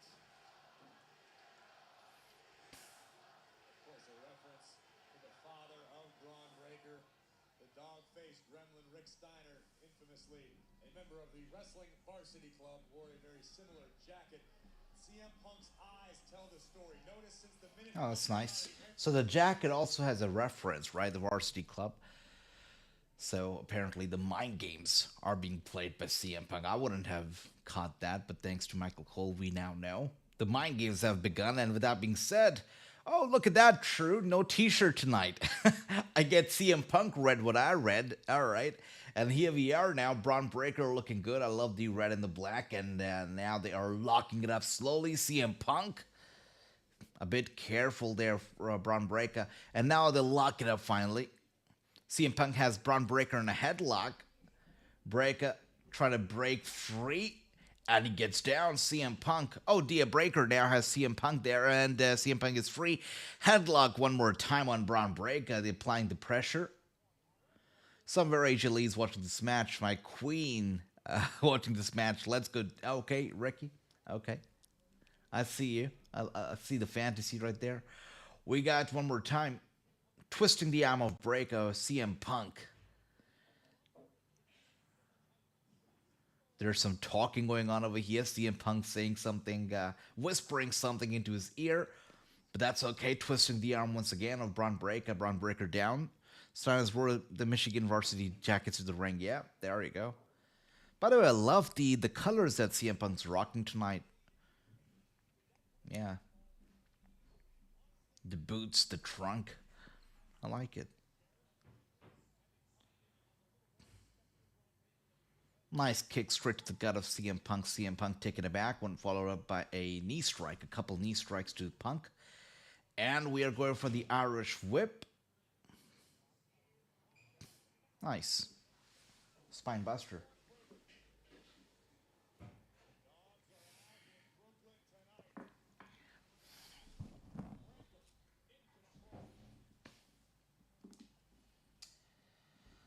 All right, with that being said, another commercial break.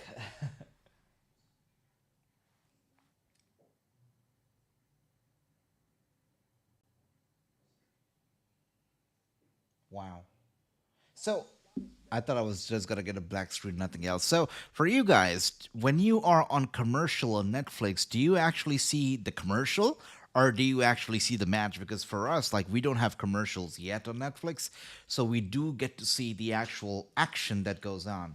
That's what we get to see. By the way, thank you for the love. Thank you for the 100. I see that. Thank you. And here we are now, CM Punk still in control.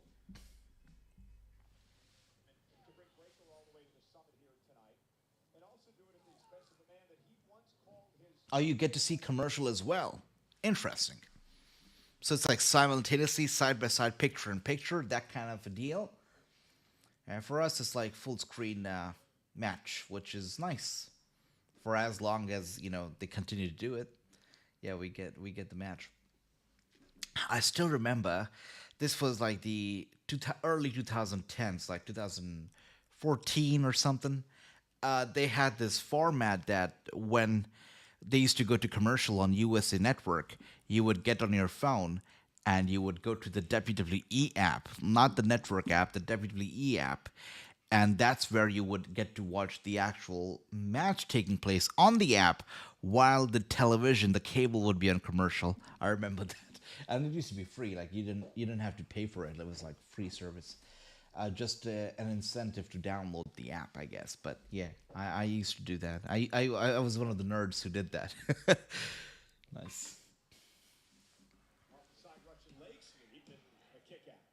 The difference being CM Punk has been a world champion multiple times over throughout his career. He's certainly no stranger to the scenario of defending gold for the first time. But again, it can't be overstated. It's interesting. I was thinking about it, just a couple days ago, that back in the day, like the phones and the apps, they used to be so much fun, and like there was so much stuff you would do on your phone, watching wrestling, a lot of other stuff. It was fun, and back then phones were like novelty. Smartphones were new, they were hot, they were a novelty, and now smartphones have become a necessity. A something that you have to have. Back then it was like, oh, if you have a smartphone, it's great. You can do so much stuff with it. Now, like, You have to have a smartphone because you have to do so much stuff with it. It's a different world now, right? Like look at New York subway. You must have heard they are now getting rid of the cards. They got rid of the cards now. You have to have a smartphone if you want to get on the subway and stuff like that. So on the bus, on the subway. So yeah, it's a different world now. Yeah, taking away the front from the smartphones, really. Now I'm getting commercials. Earlier I would get a blink, then the match. I see. Okay, yeah, we got the match like throughout. No commercials. Watching the old shows that are now on Netflix is more. I agree with that. Yes, yes. I that's what I do as well a lot. You'll never see me on Netflix watching one of the newer shows. Never, like never. I'm not watching anything after 2021, especially. Like no. I'll probably watch maybe something from the 2020 just to get the feel of the Thunderdome. That was a weird time. But nothing after 2021, really. Nothing. Very, very rarely.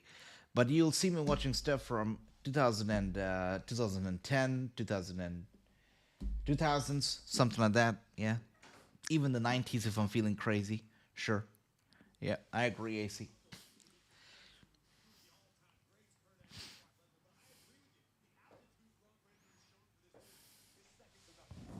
Quite literally born and bred to be in this position. And he relishes that. He loves being a part of this. I mean, he stood toe to toe in the ring for a couple of weeks, face to face with CM Punk. Didn't show any fear, didn't back down. And now again, Breaker just overpowering the champion here. Breaker knee right to the throat. And now mounts Punk. Punk has been able to throw very little offense tonight at Breaker. This has been an extremely one-sided affair to this point. And again, I have no doubt in my mind CM Punk entered this matchup with a game plan, with a strategy to execute. But when you're dealing with somebody as explosive as Braun Breaker, it can be hard to execute your own plan. Well, you also mentioned earlier, Punk's a veteran, right? He's shrewd, he's wise. He can wait Breaker out as long as he can survive this and hope that the younger Breaker makes it. Hypothetically, CM Punk can wait Breaker out. We haven't seen Braun Breaker really be dragged into the deep waters recently. The guy's a physical freak of nature. Look at Braun Breaker right there. Slow action, by the way. Not too intense so far. But nobody's trying to take Braun Breaker with them. How will he swing? Well, that's the other thing about Breaker, too, Corey, is stamina, right? I mean, for a man his size, the stamina he has is incredible. He could probably last just as long as Punk can. Entirely possible. We may get our answer tonight. Now Punk trying to fight back as he makes it back to a vertical base. Headbutt by Punk, looking to pull out all the stops here. Now he's got Breaker positioned maybe for a GTS. Breaker, though, able to avoid. There's the back suplex. Breaker wisely going for another cover. Is it enough to win the championship? Punk's got to kick out at two. Now look, I'm sure Paul Heyman drilled it into Braun Breaker's head. If you get the chance, execute a cover. You can hear Heyman shouting motivation from the outside. This is everything you work for. This night is for you. Yeah, Breaker's got to be careful here, though. I agree. You can't become overconfident with somebody as crafty and experienced as CM Punk. Yeah, keep your mouth shut, put the pedal to the metal, and try to take out the champ, and then do your trash talking. That just fired Punk up. Punk just got fired up after the trash talk by Breaker. And that's what's made Punk one of the greats over the years. That intangible, that next gear, that championship gear. Yeah, but every time Punk tries to rally here, Breaker is just able to shut him down. No, that was quite a knee strike straight to the head of CM Punk. Punk is down. This is a slow ass match right now, at least. Very slow paced. We got AC saying Braun Breaker can evolve into Stone Cold type character if WWE lets him wild. Yeah, I mean, give him the same powers and freedom that you've given Brock Lesnar. Honestly, I mean, Brock Lesnar, he's turned into a cowboy essentially. Like he can turn into a beast and switch into a cowboy at his own convenience. If they let Breaker do the same. You're right. You know, you have a good point. This guy is funky, and he can also be a beast at the same time. Sure, you're right. You're right. But I guess right now they just want people to take him more seriously as a serious competitor, and I guess that's what they want to do first. And yeah, they might accomplish it tonight if he's able to defeat CM Punk. If he's not, though, then you know, that's a whole different scenario. We got Breaker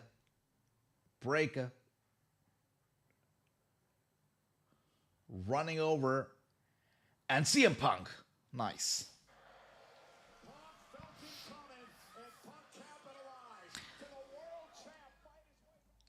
Oh, another commercial break. Nice.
What is a tattoo on Punk's shin, right?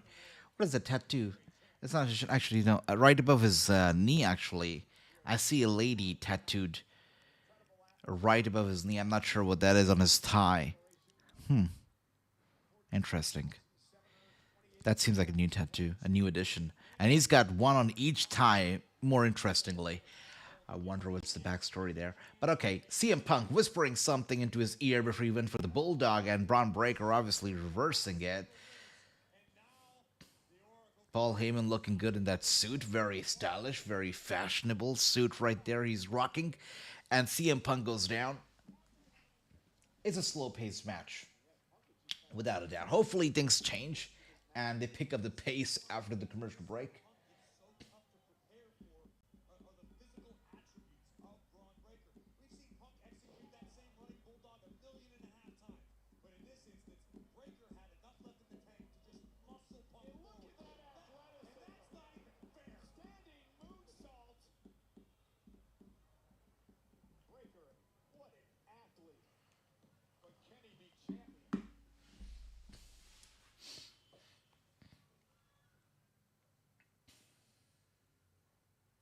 You're generous, Ricky. I mean, you're giving it Raw an 8 out of 10. You know what? You're more generous than I am. I would give it maybe. I would probably give it, you know, right now, as of now, I would probably give it a 5. Yeah, and I'm being generous, but 8 is like, yeah, that's big.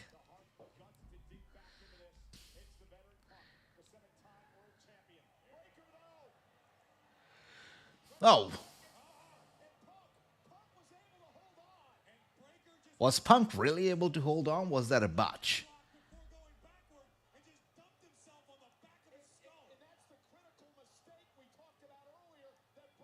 Was Punk really able to hold on, or was that a botch? Interesting, anyways. Yeah, Punk went for a diving elbow right there. By the way, we got my brother, your brother, everybody's brother, Broman right here. Great seeing you. Welcome. I did not know either if I was streaming live tonight. I'm kidding. Nah, just, you know, I thought it's the first Raw of 2026. I haven't watched wrestling in a long time at all, except for John Cena's farewell match, which I really want to forget, honestly. I regret watching it. But we're here, and we're live. Bro, man, great seeing you. I missed you, too. I hope you're doing well, and I hope that you have enjoyed wrestling far more than I did the past few months. But, you know, I'm optimistic now, a little bit, because we are kind of on the road to WrestleMania. So I am looking forward to what they're going to be cooking. Look, my expectations are here, so the chances of being disappointed are low. So let's see. But I'm keeping my expectations low from this company. But let's see. We got my brother True, by the way, saying if Punk wins, it will be sold as luck. You're right. It should be. For me, I love Raw tonight, says Ricky. Well, you're loving Raw tonight because we got 3 women's matches in a row, Ricky. I know you. I'm kidding. Much love. By the way, we got my brother James. Good to see you, James. Welcome. He says, hello, my brother AJ. I figured I'd hop in and say hi and see how this trash company you're watching is doing. Well, it's... I've got not too many good things to say about it right now, but it's doing its things. It's supposed to be a Stranger Things episode of Raw, and it's been a strange episode of Raw instead. Not too stranger, but it's a strange episode of Raw. It's been interesting. By the way, everybody was wondering what they meant by Stranger Things. What were they gonna do? I'm kind of disappointed because no cast member showed up. There was not one video message via satellite by any of the cast members. We only got some props ringside around the barricade and stuff, and some backstage. Nothing else. That was Stranger Things, and we got the Stranger Things music playing in the back. That's it. So that's Stranger Things episode of Raw for you. So if you were a Stranger Things fan, which I'm not, but I'm still pissed, I can imagine how pissed you might be. This is false advertising, guys. Same wrestling has been kind of cheeks lately. LOL, I've been catching swerve matches in Sky Blue. I like that. You know what? I probably should start watching some Sky Blue matches and swerve matches too, bro, man. I probably should get on there as well. AEW chance from James. Much love, brother. AEW indeed. Again, watching wrestling out for a long ass time. And, I'm trying to stay optimistic about this because this is supposed to be the hot season for wrestling. We are on the road to WrestleMania. Rumble is right around the corner, so hopefully things get better with the WWE and of course we're gonna be watching AEW too. Haven't watched the final season yet, but I haven't heard good things. I'm not a Stranger Things fan. I tried season 1. I liked it at first, but I lost interest. So I'm not a Stranger Things fan. But hopefully you enjoy it, James. Did you watch Wrestling Kingdom? Yeah. That was a much better retirement, by the way. I've said it before, I'll say it again, than the John Cena retirement. The John Cena retirement was a shame, and I wish I did not watch it. I want to unwatch it, but it's not possible to unwatch it, so that's that. Sky Blue should be AEW Women's Champion this year, says Ricky. Well, by the way, CM Punk with a flying elbow on Bron Breakker. Breakker is down. Punk is feeling it right now. He's feeling it. Welcome back, David. How was your live stream? Welcome back. And Paul Heyman now on the apron trying to distract CM Punk. Yeah, CM Punk successfully getting distracted by Heyman. I mean, Punk should know better, right? And now we got Bronson Reed over here coming out.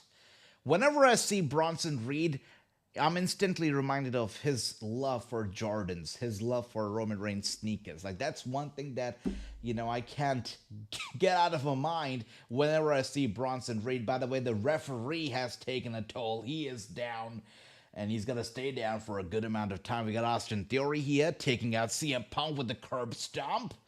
Austin Theory... I feel bad for Austin Theory because poor guy can beat up John Cena at WrestleMania, can turn heel, can join the Vision, but still will not be liked by the fans. Still will get no pop from the fans. I feel bad for Austin Theory. Like, come on. This guy will do everything to get your heat, from beating up Cena to joining Vision to even teaming up with Grayson Waller, but still will not get your heat. He needs your heat, guys. He needs your heat. And here we are now with Penta. Penta coming out. Penta is coming out. There we are. And, oh, wait a second. That's Dragon. Yeah. And Penta. Both of them over here. And Mysterio as well. This is AAA versus the Vision right now. Okay, we got... Wow. Bronson Reed taken out by all the luchadors at once right there. We got... It was good, and that's great. David, we got James saying, if you were on Twitch, I'd give you some water to hydrate. Thank you for that, brother. I got some water right here, James. Thank you for the love. So the Luchadors basically got the Vision out of here. We're done with the Vision. We got True Sync prediction. Mercedes will lose all of her titles and become the AEW Women's Champion. That's gotta be a nice trade, right? Sure. Sure. And here we are now. We got Bron Breakker waiting for Punk to get up as he's about to go for the spear. I think Punk knows better. Now, Punk is gonna dodge it. He's gonna dodge it. He's dodging it. He dodges it. I knew it. Breakker goes shoulder first into the ring post. Punk gets him up. GTS connected. He's going for the cover. And, oh, Breakker kicks out. I thought in true WWE fashion this was gonna be it, but Breakker kicks out. You know, I wouldn't be surprised if CM Punk retains. I would not be surprised if this is like a flat end to the match. So I was ready for CM Punk getting a successful win over there, but okay. Breakker kicked out. That's nice. We got Ricky saying same true. She will win the big one. That's the AEW Championship this year. Maybe the World's End in December. Let's see. You think so, James? You think we're gonna hear Judas tonight? Interesting. Let's see. Let's see. You know. Let's see. I've got my doubts. So let's see. We did get to see, by the way, Chris Jericho versus CM Punk, WrestleMania 28, one of the greatest WrestleManias in recent history, I would say. WrestleMania 28, we got Jericho versus Punk, and Punk was the world champion back then. Punk was kind of pissed because he wanted to main event that WrestleMania. He wanted to be the main event, but he could not. He could not. All right. We are here now with Jericho. Sorry, with Punk. Bron Breakker once again up on his shoulders. Punk.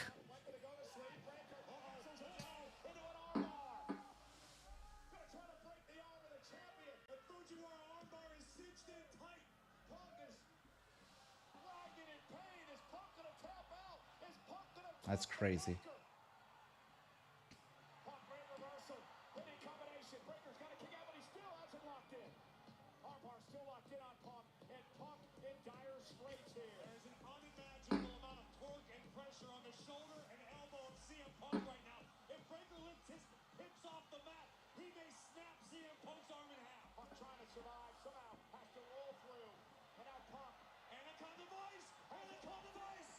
Wow.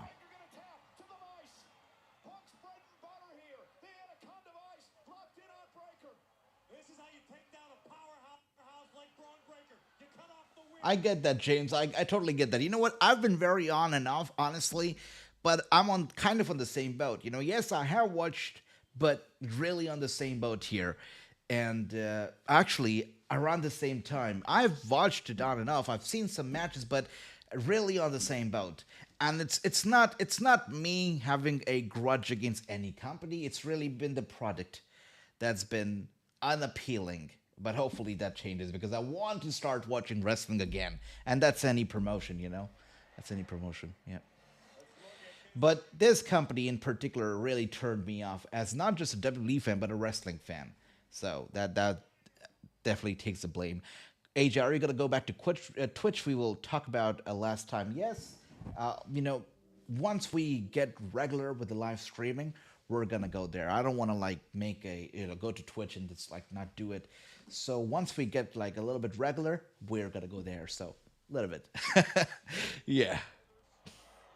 By the way, Bron Breakker was got to go for the GTS. Punk grabs him. He's got to go for the STF. The STF logged in, I guess, a late tribute to John Cena. If Cena's watching this anyways, Bron Breakker. Yeah, should you? All right. Thank you for that, James. Always, James always very kind, always, very supportive. Thank you for that love, brother.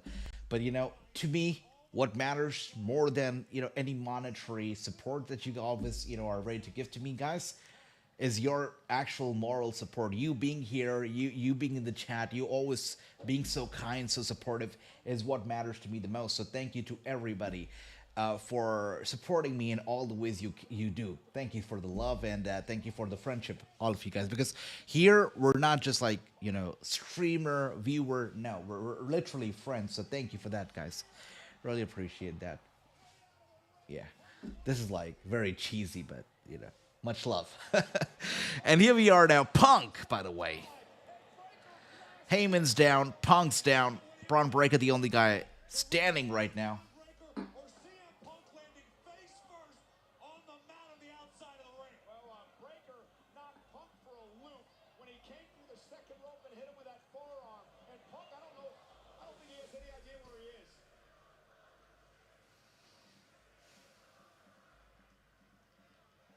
The World Heavyweight Championship is on the line. CM Punk versus Bron Breakker. Corey, Punk has no idea where he is. He has no idea where Bron Breakker is. Punk is trying to get up on the table to try to get himself back on his feet, and he doesn't understand that Bron Breakker is climbing to the top rope. That's crazy. Punk, get out of the way! Oh my God! You gotta be kidding me! That was a big one. Yeah, that was a big one, right?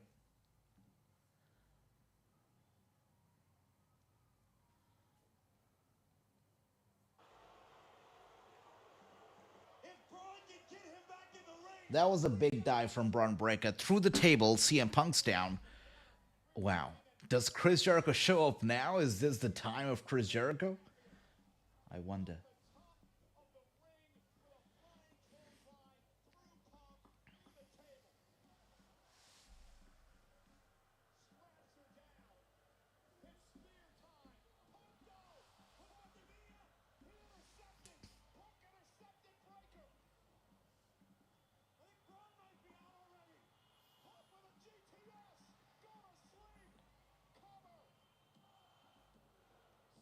It's over, guys. CM Punk is still the champion. This is still the WWE that we're watching. Yes, this is still the same company. CM Punk is still the champion. Hell yeah. As expected. As true. I reckon you're not very happy about the result, right? Yeah. CM Punk. No surprises here. CM Punk's still the champion. The whole hype, it's been like a month long or 2 months long hype, right, about this match. Yeah. Punk is still the guy. Still the guy. Yeah.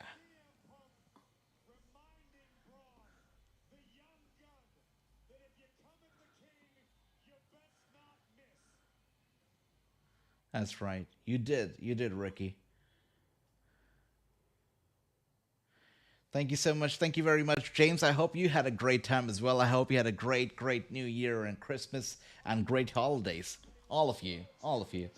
By the way, CM Punk right there celebrating with his world title that he still, he still holds.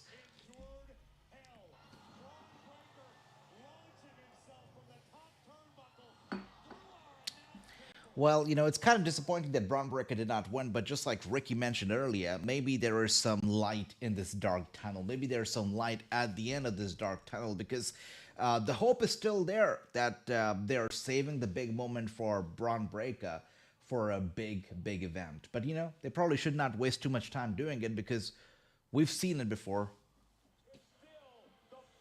Wait a second. Are we going off the air? Are we going off the air? Yes, we are.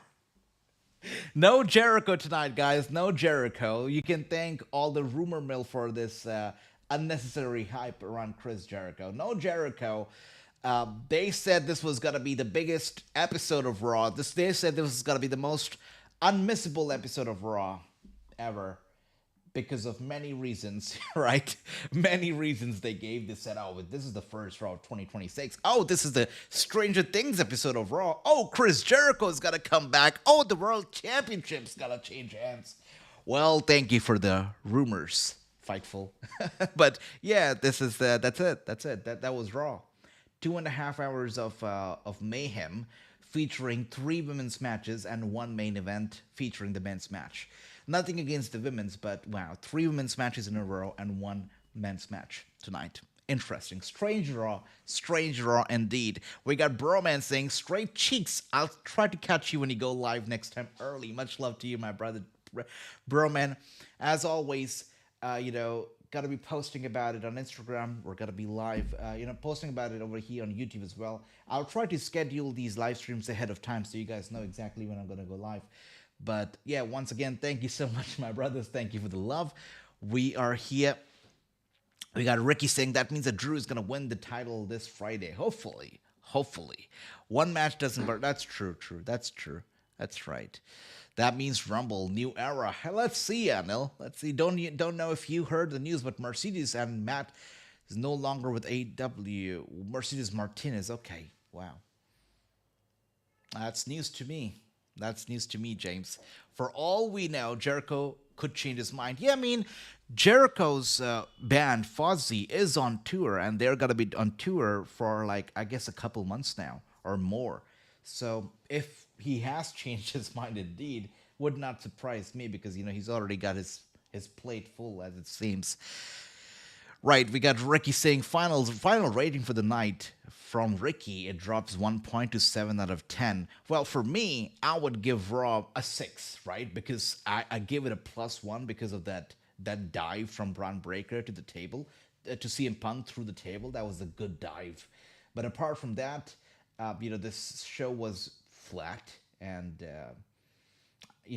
again, when I watch WWE, this is not what WWE fans would like to hear, but based off everything that Triple H has given to us the past year or so, I keep my expectations very low when I'm watching WWE now. Very, very low. Because you cannot be surprised by the level of laziness and the level of stubbornness from this company now. So I keep my expectations low.